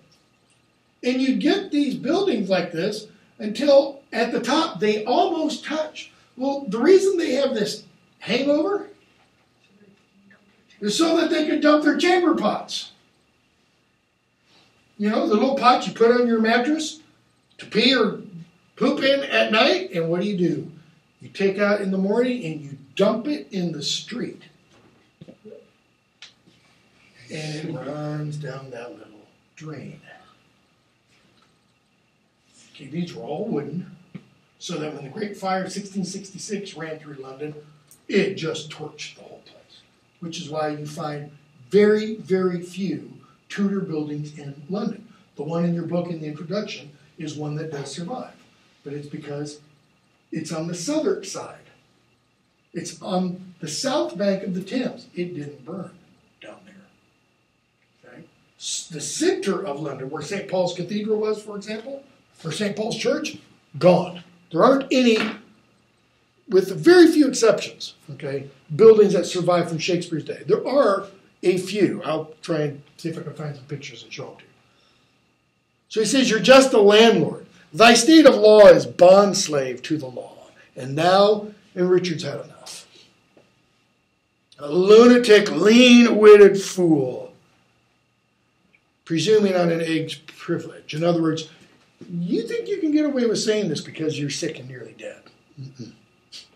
Stop. Now, by my seat's right royal majesty, wert thou not brother to great Edward's son, meaning my father, this tongue that runs so roundly in thy head should run thy head from thy unrepented shoulders. If you weren't my father's brother, I would have your head chopped off. Spare me. My brother Edward's son, for that I was his father Edward's son. That blood already, like the pelican, hast thou tapped out and drunkenly caroused. And Gaunt finally says it. My brother Gloucester, plain well-meaning soul, whom fair befall in heaven mongst happy souls, may be a precedent and witness good that thou respects not spilling Edward's blood. You say you can't spill Edward. You already did. You killed my brother. Almost like prepare to die. I mean, ego Montoya, prepare to die. Join with the present sickness that I have, and thy in kindness be like crooked age to crop at once a too long withered flower. Live in thy shame, but die not shame with thee. Live in thy shame, but die not shame with thee. What does Gaunt mean? Keep going. Be ashamed of what you've done. Is that enough? Is it enough to merely be ashamed? No. What comes after? Be ashamed of yourself. Keep going, though. Oh, like your legacy of shame. No. Legacy in mind. No. Is it enough to, you steal something from somebody? Is it enough to go up to them and say, I'm sorry, I stole from you? You fix it. Fix it! How can Richard fix it? Does he, go say spell over Gloucester's grave and voila! He's nearly dead, Gloucester? No. So what does he do?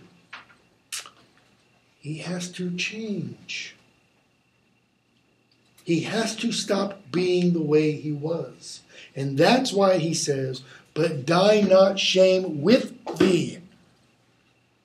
if he doesn't live with his shame, he'll go back to being the way he was. God is saying, it's not too late for you, King. You can still change. These words hereafter thy tormentors be. Okay? Let these words, he says, ring in your ears the rest of your life, conveying me to my bed and to my grave. Will live, love they to live that love and honor have. Gaunt leaves. Northumberland comes in, and we find out Gaunt has died. Richard asks, what says he? Nothing. All he said, his tongue is now a stringless instrument. Words, life, and all, old Lancaster hath spent. Be York the next that must be bankrupt so, though death be poor, it ends a immortal woe. So, let's go take everything he has. And for these great affairs, do ask some charge, that is, we have to have money to pay for them. Towards our assistance we do seize to us the plate, coin, revenues, and movables, whereof our Uncle Gaunt did stand possessed. And York finally speaks up. He doesn't like this idea. How long shall tender duty make me suffer wrong? Not Gloucester's death. In other words, I should have spoken up then. Nor Hereford's banishment. I should have spoken up then. Nor Gaunt's rebukes, nor England's private wrongs, nor the prevention of poor Bolingbroke about his marriage, nor my own disgrace, have ever made me sour my patient cheek or bend one wrinkle on my sovereign's face. That is, I've never said one disagreeable word to you. Yeah. I am the last of noble Edward's sons. It's almost like I'm the last of the Mohicans. I'm getting ready to go join my father. Of whom thy father, Prince of Wales, was first. In war was never lion rage more fierce, and peace was never gentle lamb more mild than was that young and princely gentleman. Meaning Edward the Black Prince. His face thou hast, you look like your father, for even so looked he, accomplished with the number of thy hours. But when he frowned, it was against the French, and not against his friends. Okay? But when you frown, you're killing Englishmen. His noble hand did win what he did. Ooh. Your daddy, what? Earned what he spent. And spent not that which his triumphant father's hand had won. Yeah. He earned everything he had. And he didn't spend, that is, lose, what was passed on to him from his father. His hands were guilty of no kindred blood, but bloody with the enemies of his kin. O Richard, York is too far gone with grief, or else he never would compare between them. Notice, has he actually accused Richard of anything? Nope. He's just done a comparison and contrast. Why, Uncle, what's the matter? La la la la la la la. It's like Richard doesn't have a clue. Seek you to seize and grip into your hands the royalties and rants of banished Hereford? Is not Gaunt dead? Notice what York is saying. It's no longer Gaunt's. Whose is it now? It's Hereford's. And doth not Hereford live? Was not Gaunt just? Is not Harry true? Did not the one deserve to have an heir? Is not his heir a well-deserving son? What is he introducing? He started it with talking about his father, this idea of inheritance. What did Gaunt say? If your grandfather had known what you were going to be, he would have dispossessed you. In other words, you would not have inherited anything. And what is Richard now doing? He's disinheriting the new Lancaster. So York is bringing in this idea of inheritance, which is central to the medieval passage of goods from father to son, or land. Take Hereford's rights away, and take from time his charters and his customary rights. Let not tomorrow then ensue today. In other words, you start taking away inheritance, and what are you dealing with? A fact, according to York's understanding, of nature. You are going against nature itself. You might as well say, well, tomorrow can't follow today, because tomorrow is the inheritor of today. For in how art thou a king, but by fair sequence and succession? You take away his inheritance, and what are you doing? What is York implying? He's saying that like he's upsetting how things are supposed to go. So if you're disregarding his right to his inheritance, you might as well not have any right to your own. Exactly. You're disregarding the natural order of things. So if you break that, the Renaissance had this notion, they didn't use this term, the term comes later, of the great chain of being. And it's that everything in reality is linked, except for God. God is above the great chain of being because he exists on his own power, etc. But everything else is created, so it exists in a succession from the highest order of creation down to the lowest order. Okay? This has a correspondence in all areas of life. So, humanity exists in a great chain of being, from highest all the way down to lowest. What's the highest? The king. What's the lowest? The slave. What's he talking about? He's talking about a natural law of inheritance, which goes from the highest down to the lowest. You break this. This is a link in this. Well, what happens? What happens if you have a chain and you do this and you break a link in the middle of it? Well, the part down there goes flying. Okay? That is, everything that follows goes out of order. So, you break a link in one chain, in all the corresponding chains that are similar to it, they get thrown out of whack too. You break this whole chain also no longer works. You deny Bolingbroke's inheritance, who's to say you deny your own? Who's to say you rightfully inherited the throne? If none of this matters anymore, then your position isn't important either. Exactly. Yeah, look what he says. But by fair sequence and succession. Now, afore God forbid I say true, if you do wrongfully seize Hereford's rights, call in the letters patents that he hath by his attorneys general to sue his livery, and deny his offered homage, you pluck 1,000 dangers on your head. In other words, king, do not open that box. You don't know what you are starting. You lose 1,000 well-disposed hearts. Meaning, people who support you now, you do this thing, they will turn. And prick my tender patience to those thoughts which honor and allegiance cannot think. He doesn't say what those thoughts are. But he says, honor doesn't allow me to think them. And allegiance doesn't allow me to think them. What are they? It's pretty clear. To turn against the king. Think what you will. We will seize into our hands his plate as good as money and his lands. What's Richard saying? I'm the king. I can do whatever I want. Okay? It's partly because of this that our Constitution is written the way it is. Okay? And bear in mind, when is Richard saying this? 1398.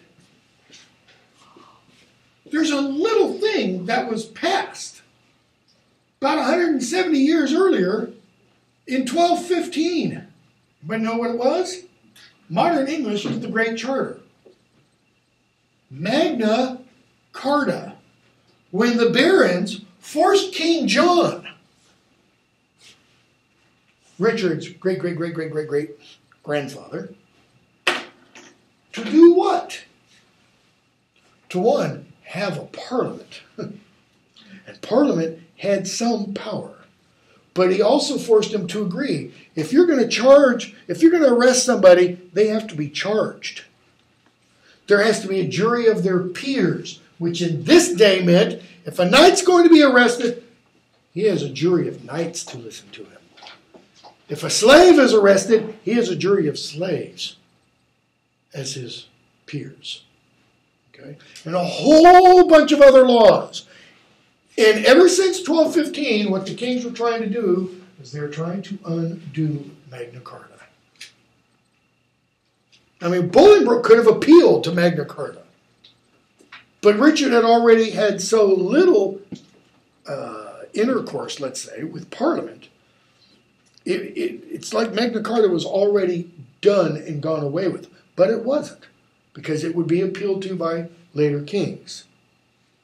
York, I'll not be by the while. In other words, when Richard says, I'm taking it all, York says, and I'm leaving. Why? He's not going to be a party to it. This is York saying, I'm not part of this anymore. Okay? We have new characters enter the scene, Northumberland. They talk about Gaunt being dead. And Northumberland says, page 757, I've got a lot to go through. Now afore God, I actually didn't mean to cover a lot that we did at the very beginning. Now afore God, 'tis shame such wrongs were born, in him a royal prince, and many more of noble blood, in this declining land. Notice, England is on its downward spiral. The king is not himself, but basely led by flatterers. Northumberland wants to think the best possible of Richard. He's doing what he's doing because of his advisors. And what they will inform merely and hate against any of us all, that will the king severely prosecute. That is, and what they put in the king's mind, the king will do it. Against us, our lives, our children, and as we've now seen with Bolingbroke, our heirs. So what has the issue become for Northumberland and the other lords like him? Yeah, it's a matter of life or death. Okay? Northumberland. More hath he spent in peace than they, his noble ancestors, in wars.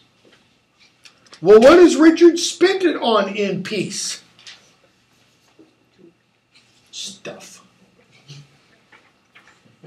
Self-flattery. Sumptuous clothes, lavish parties. And we do, this we know historically is true.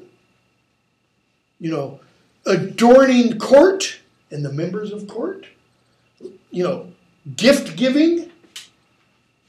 The king's grown bankrupt like a broken man. He hath not money for these Irish wars, Ross says, but by the robbing of the banished duke. Northumberland, his noble kinsman. Most degenerate king. But lords, we hear this fearful tempest sing, yet seek no shelter to avoid the storm. In other words, we know what's going on, but what are we going to do about it? What is our plan? Still we strike not, but securely perish. That is, we're talking among ourselves, but they've not done anything. Why? Because of this still. They're still afraid to raise their hand against the king. Okay? So Willoughby says, well, what do you mean there, Northumberland? Speak up. Notice, the very act of speaking it is actually treason. Okay. So Northumberland says, okay, here it is then. I have from Port LeBlanc, a bay in Brittany, received intelligence that Harry, Duke of Hereford, Reynold Lord Cobham, that late broke from the Duke of Exeter, his brother Archbishop late of Canterbury, Sir Thomas Erpingham, Sir John Ramsden, blah, blah, blah, blah, blah. All these, well furnished by the Duke of Brittany, with 8 tall ships, 3,000 men of war, are making hither with all due expedience. Bolingbroke still has 6 years, but he's coming back. And notice he's not coming back alone. He's coming back with a bunch of other nobles who, some of whom went with him into exile, not because they had to, but because they were friends. And he's coming back and he's leading an army of 3,000 men. He's coming to take what's his. Yeah. And shortly mean to touch our northern shore. Perhaps they had ere this, but that they stay the first departing of the king of for Ireland. If then we shall shake off our slavish yoke, what does he say? Imp out our drooping country's broken wing. Imp out the country's broken wing means to add feathers to a wing, to give it more lift. He's saying, if we're going to repair our country's broken wing, what must we do? Join it to Henry Bolingbroke's. And wipe the dust that sides our scepter's gilt, and make high majesty look like itself. Restore kingship. He says, go with me to Ravensburg. Why? Because that's where Bolingbroke has landed. Notice what Northumberland is suggesting. If we want to restore kingship, he's the one. He's the one. Okay? So, Act 2, I'm going to skip a lot. Green goes to the queen, tells her about Northumberland and some others. York comes in and addresses the queen, tells her, I wish the king had cut my head off, along with my brothers. And he says, I'm not really sure what to do. I'm not sure how to behave in all this. So we get Act 2, Scene 3. Bolingbroke has landed. Northumberland speaks to him. Says, I'm a stranger here in Gloucestershire, etc. I'm not quite sure where we are or where we're headed. Harry Percy comes in. Harry Percy is Northumberland's son. Okay? Which, in Shakespeare's plays, Shakespeare makes Harry Percy, whose nickname is Hotspur, the same age as Bolingbroke's son, Prince Hal, who's not in this play. Okay? In actuality, Harry Percy, Hotspur, was the same age as Bolingbroke. Okay? It's going to be an important little detail in Henry IV, Part 1. So, Percy comes in, talks to his father, Northumberland, and Northumberland says to him, he says, have you forgotten the Lord Hereford, boy? Have you forgot the Duke of Hereford, boy? No, because I've never seen him before.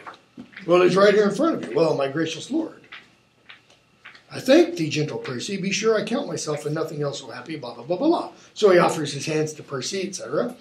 Why does Northumberland say that? Have you forgotten the Duke of Hereford? He's kind of signaling, you want to get in good with him. He's going to be somebody important. Okay? So, Berkeley comes in and says, my lord, my message is to you. And Bolingbroke says, my lord, my answer is, that is, if your message is to me, then your message is to Lancaster. Okay? Don't call me Hereford anymore. And I am come to seek that name in England, and I must find the title in your tongue before I make reply. In other words, and before I say anything about what you've said to me, you have to address me with my proper title. Sorry. Mistake me not, my lord. 'Tis not my meaning to raise one title of your honor out. To you, my lord, I come. What lord? That is, whatever name you want to be called, I will call you that. From the most gracious region of this land, the Duke of York, to know what pricks you want, to take advantage of the present time. In other words, the Duke of York wants to know, what are you doing? Landing with an army. You're supposed to be gone for 6 years. Notice, York isn't going to support Richard. But he's also not going to openly go along with rebellion. So what is York attempting to do? He's going to walk that tightrope between the two sides.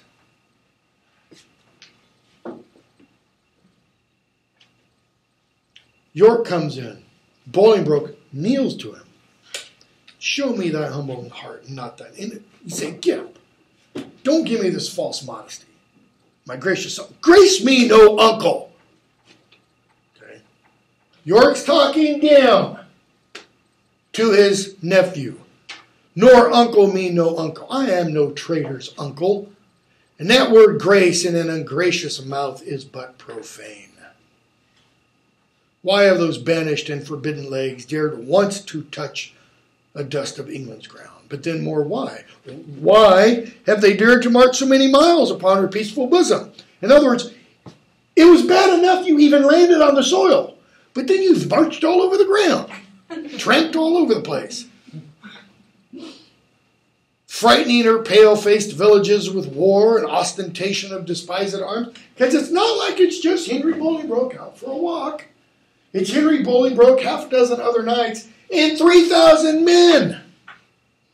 They come up on a little village that has like maybe 200 men. And what does the little village think? Yeah. Why, he says, comest thou because the anointed king is hence? Notice the emphasis on that anointed. Why, foolish boy, the king is left behind. In other words, it doesn't matter where the king is. If the king's temporal body is over there, this is still here. Doesn't matter where the king physically is. And in my loyal bosom lies his power. In other words, you think just because Richard is over there, the country is unkinged? I have his authority. What's York saying? I could have you killed. Were I but now the lord of such hot youth as when brave Gaunt thy father and myself rescued the Black Prince, that young Mards of men from forth the ranks of many thousand French, oh, then how quickly should this arm of mine, now prisoner to the palsy, chastise thee. If I weren't so damn old and weak, I'd give you a whooping. That's what he's saying. Okay? Nobody else has spoken to Bolingbroke this way. Northumberland speaks to him with all reverence. Northumberland is older than Bolingbroke. My gracious uncle. He said, grace me no uncle. Don't call me gracious. Let me know my fault on what condition stand. What have I done? In gross rebellion and detested treason, thou art a banished man, and here art come before the expiration of thy time. Henry stands up and he's like, I hate to quibble with you, uncle. But as I come for Lancaster. I was banished Hereford. I'm Lancaster. And noble uncle, I beseech your grace, look on my wrongs with an indifferent eye. You are my father, for methinks in you I see old Gaunt alive. Well then, my father, will you permit that I shall stand condemned, a wandering vagabond, my rights and royalties plucked from my arms? Wherefore was I born? What's he talking about? You take away this, you take away everything. If that my cousin king be king in England, it must be granted, I am Duke of Lancaster. You have a son, Almero, my noble cousin. Had you first died and he been thus trod down, he should have found his uncle Gaunt a father, to rouse his wrongs and chase them to the bay. I am denied to sue, that is, to take my livery here. His livery means his family coat of arms, his colors, as it were, the proper dress to a Lancaster. And yet my letters patents give me leave. My father's goods are all distrained and sold. And these and all are all amiss employed. What would you have me do? I am a subject and I challenge law, meaning he appeals to the law. And Magna Carta said the king can't do this. He can't. Attorneys are denied me. Therefore, personally, I lay my claim to my inheritance of free descent. York, I had feelings of my cousin's wrongs and labored all I could to do him right. That is, I tried. I tried to tell Richard. But in this kind of common braving arms, be his own carver and cut out his way to find out right with wrong it may not be. And you guys all helping him are involved in what? Cherish rebellion and are rebels all. There's a right way to do this and there's a wrong way to do this. You're on the wrong side. The noble Duke, Northumberland, has sworn his coming is but for his own. And for the right of that, we all have strongly sworn to give him aid. Notice, he hasn't said he wants the kingship. He just wants what's his. Lancaster. And the lands and property and rents and tithes and plate and gold and money that go with that. That's all he wants. And we're going to help him. Okay?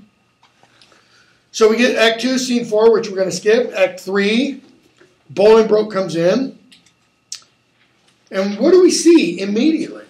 A couple of Richard's men have been captured, Bushy and Green. And what does Bolingbroke do to them?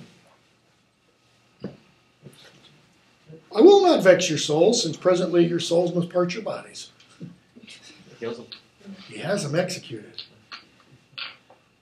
On what authority does he have? He's not a king. He can't issue a capital punishment sentence. To wash your blood from off my hands, here in the view of men, I will unfold some causes of your deaths. In other words, he's going to say, here's why you're dying. You have misled a prince, a royal king, a happy gentleman in blood and lineaments, by you unhappy and disfigured clean. You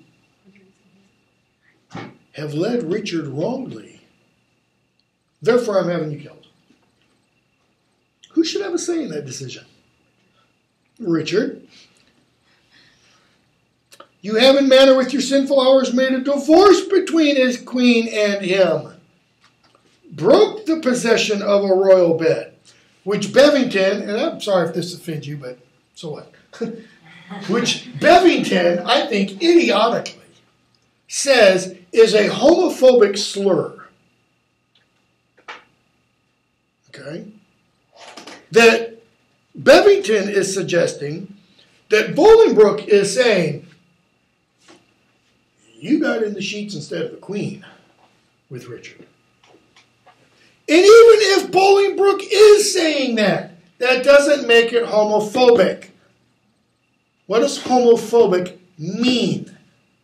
I'm a professor of language, okay? Words mean things. It means fear of homosexuals. Just because someone disagrees, maybe with homosexuality, doesn't mean they fear it. Bolingbroke, seems to me, comes across pretty clear in play. He doesn't fear much. There's not much that, scares him. Okay? He goes on. Broke the possession of a royal bed and stained the beauty of a fair queen's cheeks with tears drawn from her eyes. Myself, a prince by fortune of my birth, near to the king in blood and near in love, till you did make him misinterpret me. In other words, the king and I were close until you guys said bad things. Have stooped my neck under your injuries and sighed my English breath in foreign clouds. Now he's getting at, these are my reasons for wanting you dead. I was banished because of you. Whilst you have fed upon my seigneuries, disparked my parks, notice that little pun, disparked, made not parks, my parks, and felled my forest woods. From my own windows torn my household coat, his coat of arms he's talking about, raised out my impress, leaving me no sign, save men's opinions and my living blood to show the world I am a gentleman. You have taken everything from me. Therefore, you're condemned to death. And Bushy says, so be it. Okay? Act 3, Scene 2. Almerle and Richard are speaking, and Carlisle, and the king has heard Bolingbroke's landed. Carlisle, fear not, my lord, that power that made you king hath power to keep you king in spite of all. God made you king. God is able to keep you king. And so Almerle kind of reinterprets that for the king. He means, my lord, that we are too remiss, whilst Bolingbroke, through our security, grows strong and great in substance and in power. In other words, we better not just sit here and do nothing. So, Richard says, middle of his speech, line 47, so when this thief, this traitor, Bolingbroke, who all this while hath revelled in the night whilst we were wandering with the Antipodes, shall see us rising in our throne, the east. And listen to the language he uses to describe himself. He shall see us rising in our throne, the east. His treasons will sit blushing in his face, not able to endure the sight of day. But self-affrighted tremble at his sin. Not all the water in the rough, rude sea can wash the balm off from anointed king. He's saying, when I arise in my kingly glory, Bolingbroke will divert his eyes, because I will blind him with my majesty. And not all the water in the ocean can make a king not a king. When a king is crowned, English tradition, still happens today, the king is anointed with what's called holy chrism. That's oil. Holy oil. They're marked with the sign of the cross. Okay? They're endowed with kingship at that moment. He's saying, you can't wash it off. Period. The breath of worldly men cannot depose the deputy elected by the Lord. For every man that Bolingbroke hath pressed to lift shrewd steel against our golden crown, God for his Richard hath in heavenly pay a glorious angel. God and his angels will repay them. Not. Okay? So he tells the others, don't worry, all will be safe. And then Almerle says, comfort, my liege, remember who you are. Because the king kind of says, I'm going to lose it all. Line 83 or so. I had forgot myself. Am I not king? Awake, thou coward majesty, thou sleepest. Is not the king's name 20,000 names? That is Richard against 3,000. It's an even battle. Arm, arm, arm, my name. A puny subject strikes at thy great glory. Okay? Scroop comes in. Tells him, your kingdom's lost. Okay? And he describes Bolingbroke and how the people have received him. He has been received not like a conquering hero, but like a long-lost champion come back home, who has, ticker tape parade kind of a thing. And the king says, because of time I won't read it all, that speech at the bottom of 765, of comfort no man speak. Instead, what do you think? Let's speak of graves of worms and epitaphs. And he just starts to go on a downward spiral. And Bevington says in his introduction, it's because of this turn of events that we really start to see great introspection on the part of Richard. Is it really, though? Introspection ought to involve seeing himself as he really is. Does he ever really acknowledge the wrong he has done to England? No, he doesn't. Does he acknowledge his spendthriftness? No, he doesn't. Does he acknowledge his murder of Gloucester? Yeah, he does kind of allude to that. Does he acknowledge his theft from Lancaster? Not really. Okay? So we go on. Carlyle tries to buck him up a little bit. The king says, page 766, for within the hollow crown, that's where they got the title for the 4-part film series. For within the hollow crown that rounds the mortal temples of a king keeps death his court, and there the antic sits, scoffing his state and grinning at his pomp, allowing him a breath, a little scene, to monarchize, be feared, and kill with looks, infusing him with self and vain conceit. Well, there's a little introspection. As if this flesh which walls about our life were brass impregnable, and humored thus comes at the last, and with a little pin bores through his castle wall, and farewell, king. Cover your heads, and mock not flesh and blood with solemn reverence. Throw away respect, tradition, form, and ceremonious duty, for you have but mistook me all this while. I live with bread like you, feel want, taste grief, need friends. Subjected thus, how can you say to me, I am a king? Well, maybe if he had done this a few weeks earlier. Shakespeare does this, by the way, in many of his tragedies. And we're going to see King Lear go through the same thing. But Lear is kind of redeemed by his suffering, whereas Richard isn't. Okay?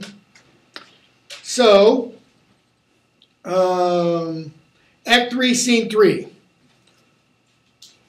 They go to the castle where Richard is now, and Henry Bolingbroke wants to address the king. And so he sends word to the king, and he tells Northumberland this is what to say. Henry Bolingbroke, this is page 767, line 34 or so. Henry Bolingbroke on both his knees doth kiss Richard's hand, and sends allegiance and true faith of heart to his most royal person.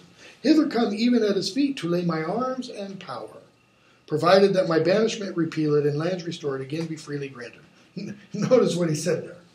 The all-important word, provided. I will come and kneel and kiss your feet and hands and lay all my arms and power in your disposal, as long as you give me my lands and title and everything that's mine. What's implied there? If you don't, then I don't kiss your feet and hands, and I don't humbly submit. Okay? Richard responds to Northumberland. Line 72. We are amazed. And thus long have we stood to watch the fearful bending of thy knee, because we thought ourselves thy lawful king. And if we be, how dare thy joints forget to pay their awful duty to our presence? If we be not, that is, if I'm not the king, show us the hand of God that hath dismissed us from our stewardship. For well we know no hand of blood and bone can grip the sacred handle of our scepter, unless he do profane, steal, or usurp. And though you think that all, as you have done, have torn their souls by turning them from us, and we are barren and bereft of friends, yet know my master, God omnipotent, is mustering in his clouds on our behalf armies of pestilence. If you take this crown from my head, all hell will break loose, And tell Bolingbroke, for yon methinks he stands, that every stride he makes upon my land is dangerous treason. He is come to open the purple testament of bleeding war. But ere the crown he looks for live in peace, 10,000 bloody crowns of mother's son shall ill become the flower of England's face. If he wants his crown, he's going to have to fight for it. Northumberland, thy thrice noble cousin Harry Bolingbroke doth humbly kiss thy hand. Because Northumberland hasn't delivered his speech yet. Richard assumes what Northumberland is there for. So he delivers this great speech, and now Northumberland speaks. Thy thrice noble cousin Harry Bolingbroke doth humbly kiss thy hand, and by the honourable tomb he swears that stands upon your royal grandsire's bones, and by the royalties of both your bloods, currents that spring from one most gracious head, and by the buried hand of warlike Gaunt, and by the worth and honour of himself, comprising all that may be sworn or said, his coming hither hath no further scope than for his lineal royalties. All he wants is his inheritance. That's it, Lord. And to beg enfranchisement immediate on his knees. Make him Duke of Lancaster. Which on thy royal party granted once, his glittering arms he will commend to rust, his barbed steeds to stables, and his heart to faithful service of your majesty. This swears he. Give him what? What is owed him according to natural law. And he's totally at peace with you. Northumberland, say thus the king returns. That is, say this to Bolingbroke. His noble cousin is right welcome hither, and all the number of his fair demands shall be accomplished without. That's all he wants? Sure. Northumberland leaves. Oh God, oh God. That ere this tongue of mine that laid the sentence of dread banishment on yon proud man should take it off again with words of sooth. He's not regretting uttering the words of banishment. He's regretting taking them back. Because that's not how a king behaves. Oh, that I were as great as my grief or lesser than my name, or that I could forget what I have been or not remember what I must be now. And so Richard thinks, what must the king do now? Must he submit?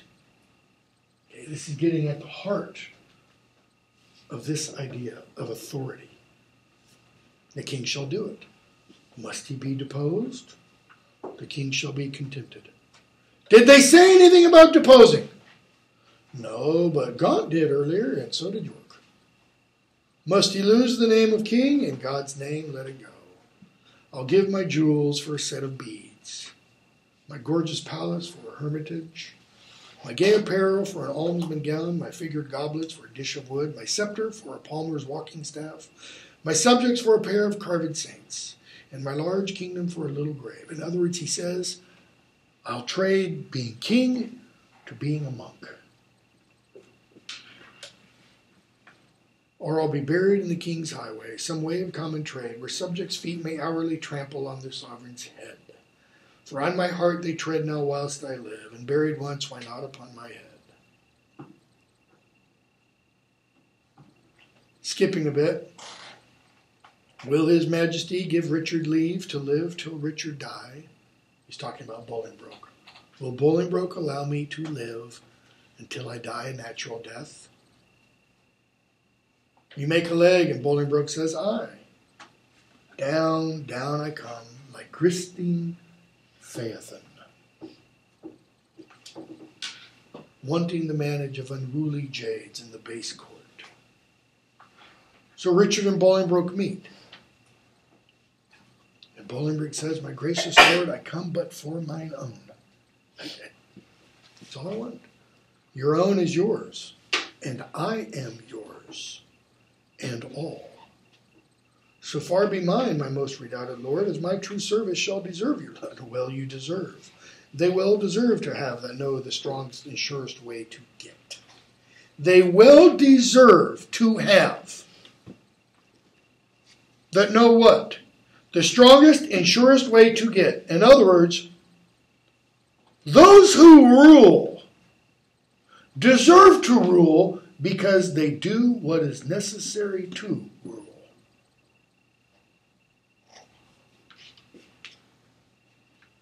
Okay? The gardener and queen come in the next scene. And the gardener says, Bolingbroke has seized the king. The queen can't believe this. And she compares the gardener to old Adam. And the king says, Madam, little joy have I in this. Yet what I say is true. King Richard, he is in the mighty hold of Bolingbroke. Their fortunes both are weighed. In your Lord's scale is nothing but himself and some few vanities that might make him light. But in the balance of great Bolingbroke, besides himself, are all the English peers. And with that odds he weighs King Richard down. You better get to London quickly. Act 4, Scene 1. I'm going to skip most of. Let's see. There is a lot I want to actually talk about, but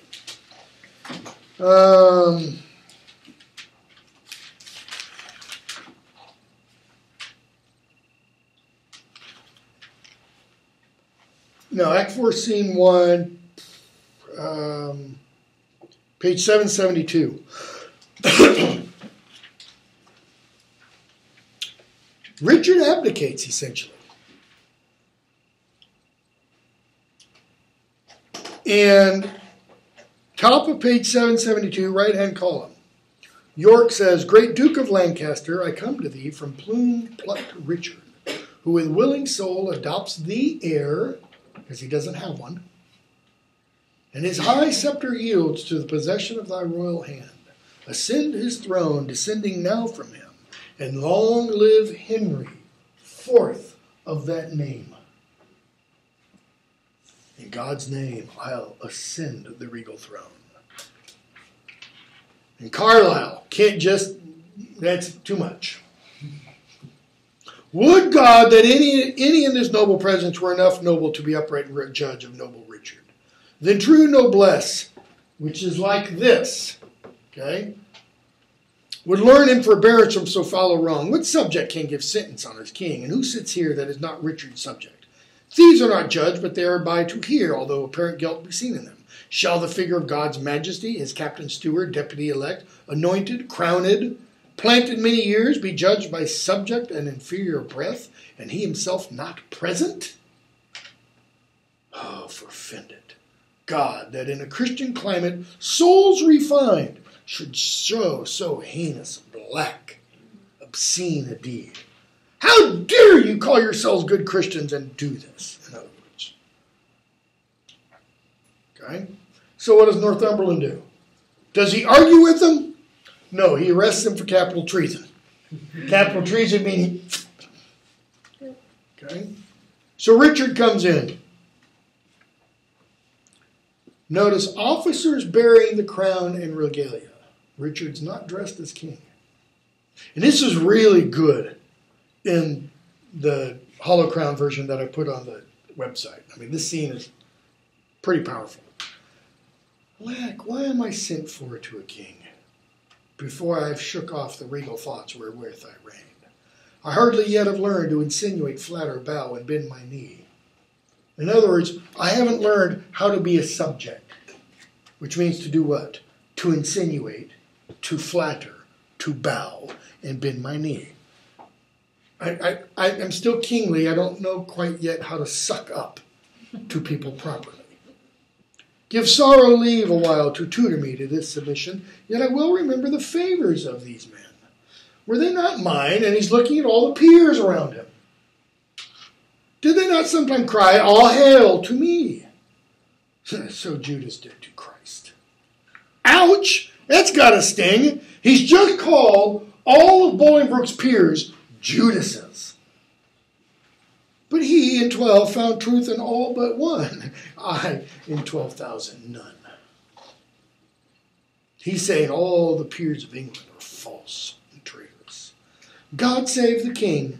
Will no man say amen? He's talking about himself.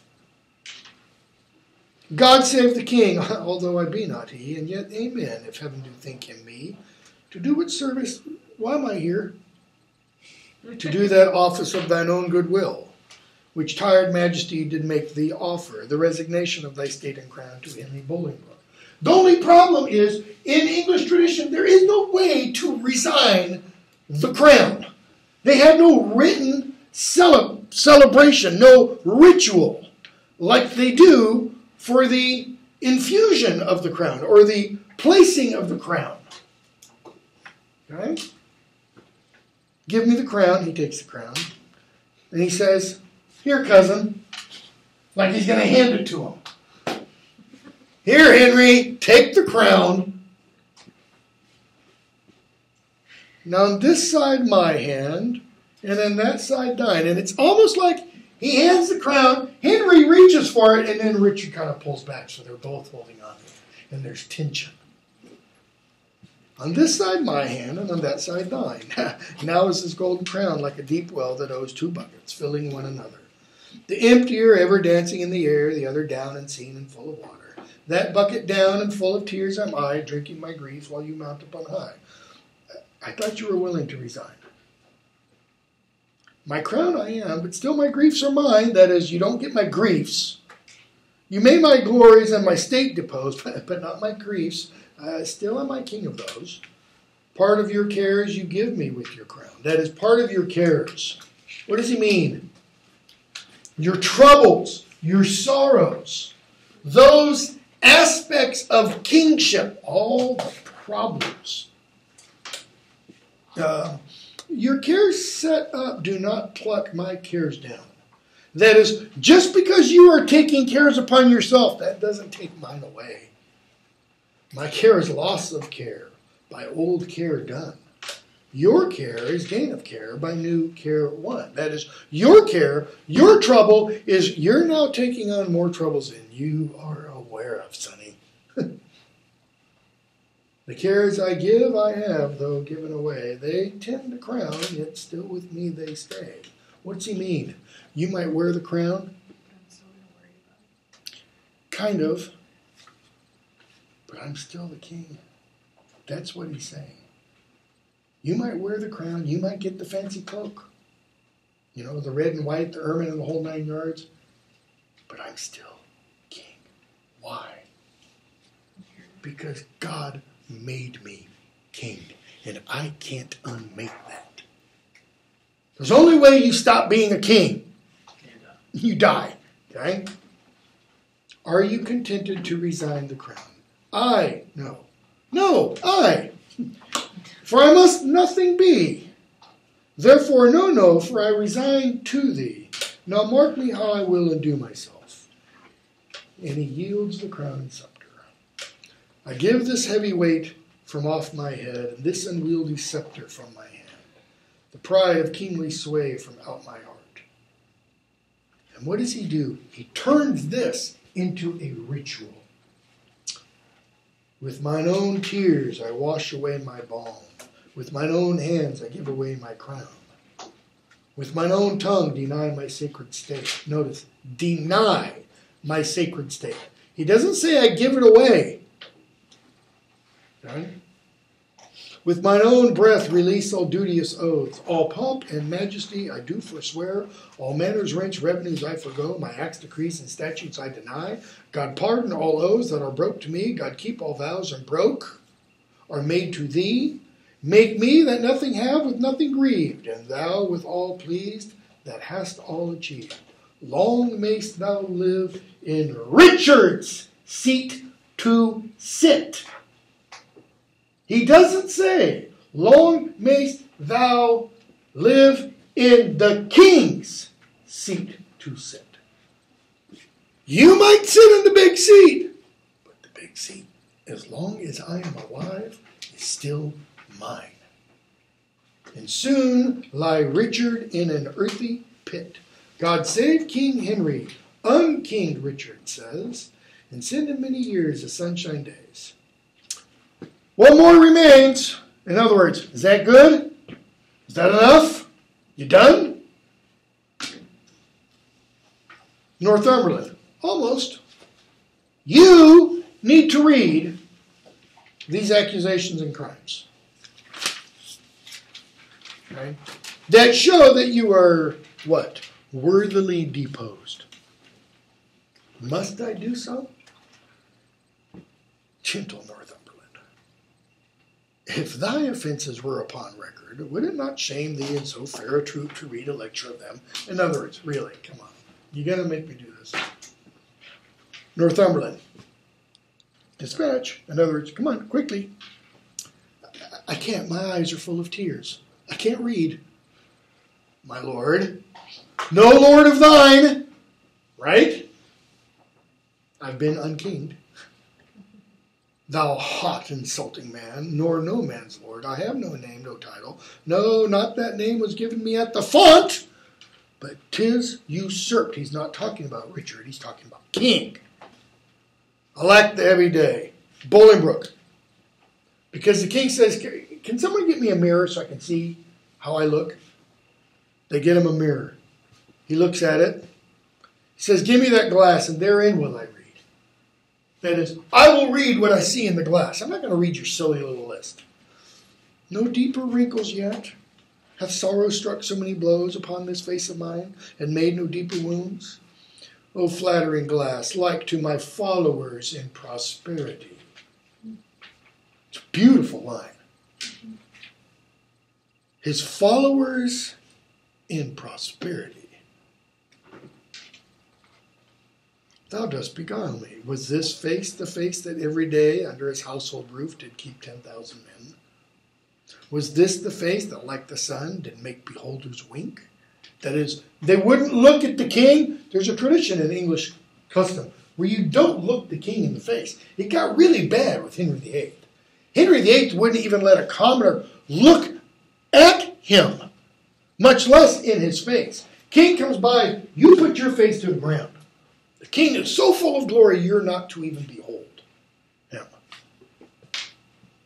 Is this the face which faced so many follies that was at last outfaced by Bolingbroke? A brittle glory shineth in this face, as brittle as the glory is the face. And he throws the mirror down and shatters it.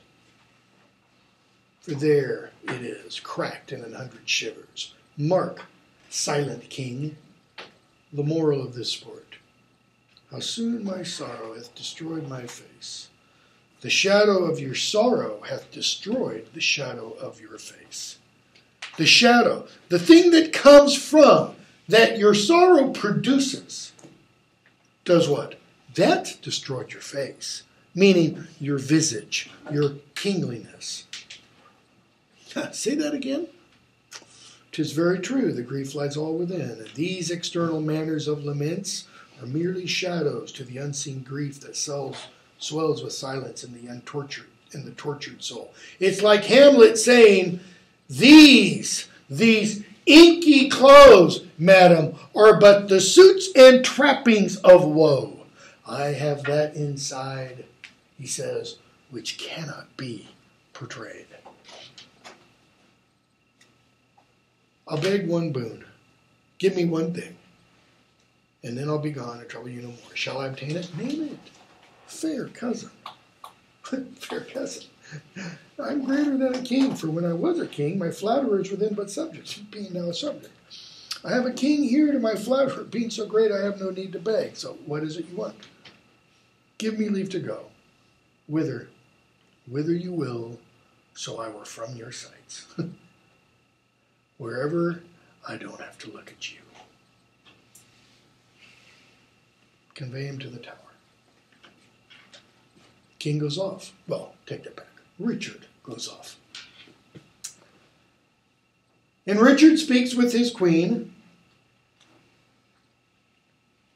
And he talks about himself as a king of beasts. And he talks about the deposing of a rightful king. And Northumberland comes in, and Northumberland and Richard talk for a little bit.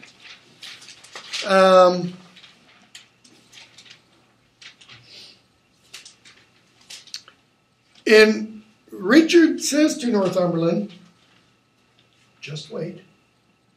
The time will come when you will turn on your new king. Line 59. Thou shalt think, though he divide the realm and give thee half, it is too little, helping him to all. He shall think that thou, which knowest the way to plant unrightful kings, wilt know again. Be ne'er so little urged another way, to pluck him headlong from the usurped throne. The love of wicked men converts to fear, that fear to hate, and hate turns one or both to worthy danger and deserted death. In other words, Bolingbroke's going to know you helped put him on the throne. And he's going to want more than what he has. And he's going to remember you helped usurp a throne. Therefore, you are dangerous. Bad men, you violate a twofold marriage. Betwixt my crown and me, and then betwixt me and my married wife. Let me unkiss the oath twixt me and thee. He's talking to the queen at this point. And yet not so, for with a kiss 'twas made. Part us, Northumberland. I towards the north, where shivering cold and sickness pines to climb, my wife to France. Why? He doesn't want her to see him die. He says, I'll go to the cold north, send my wife to France. She was French, by the way. From whence, set forth in pomp, she came adorned hither like sweet May, sent back like Hallowmaster shortst of day. And she says, and must we departed? Must we be divided? Must we part? And he says, yes. Okay? 5:2. York describes Bolingbroke riding through somewhere and all the crowds praising him. God save thee, Bolingbroke. Jesu preserve thee. Welcome, Bolingbroke. And the Duchess asks about Richard. And he says, no joyful tongue gave him welcome. All right? Skip a little bit. York finds what? He finds that his son, Almeril, has plotted against Henry Bolingbroke. She begs him to plead for his son's life. So we have Act 5, Scene 3.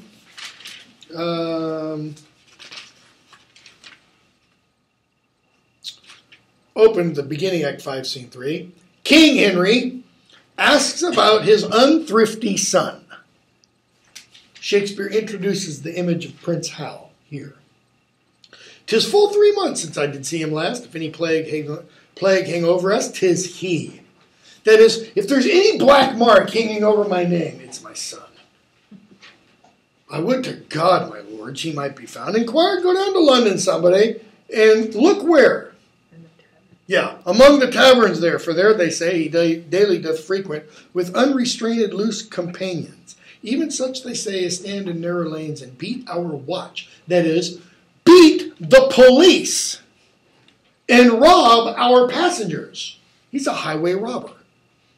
While he, young wanton and effeminate boy, takes on the point of honor to support so dissolute a crew.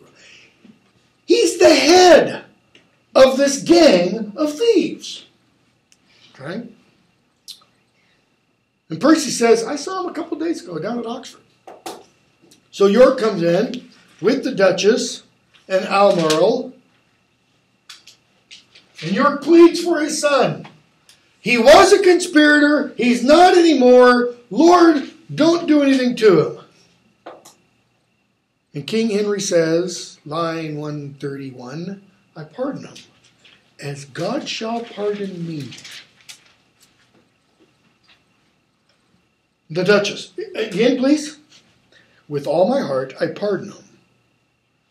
But the others, no pardon for them.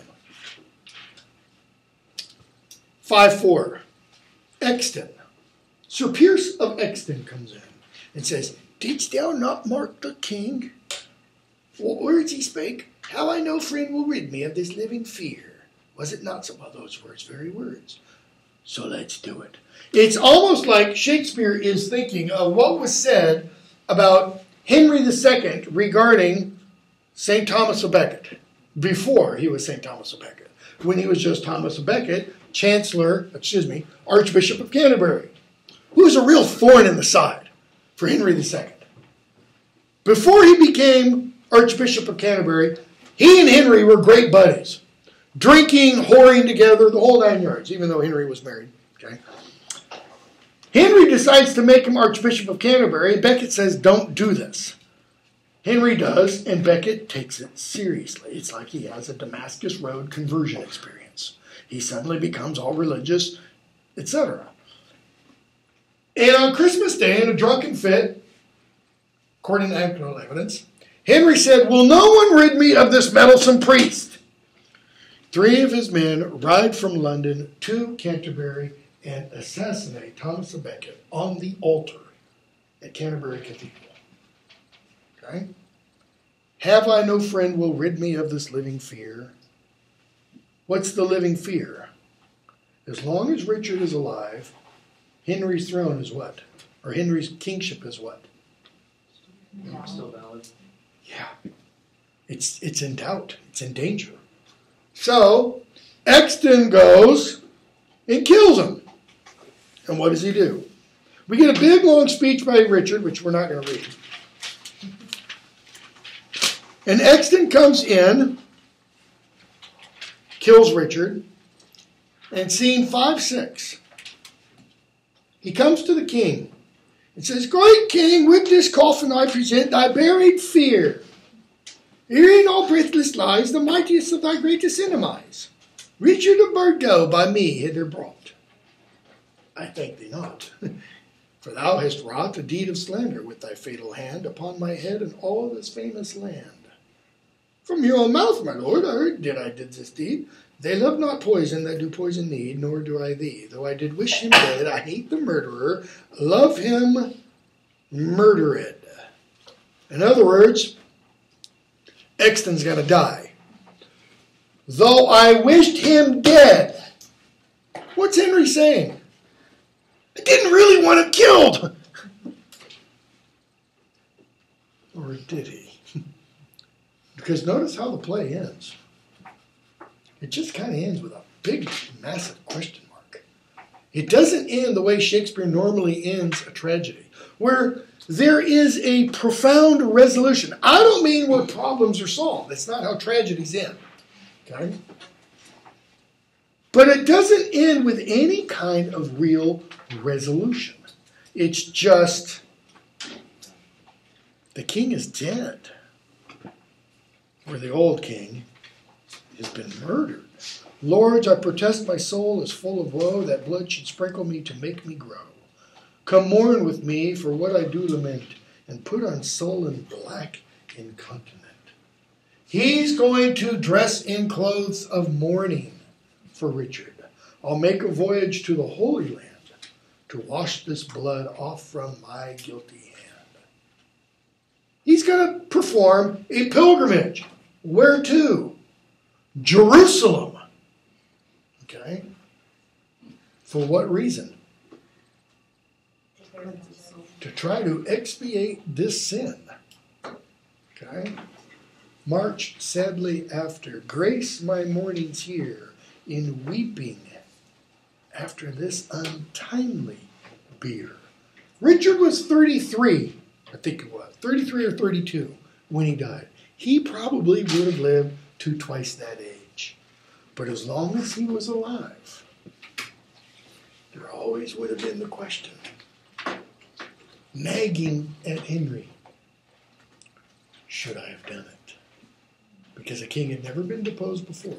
Yeah, they'd been killed, but not deposed.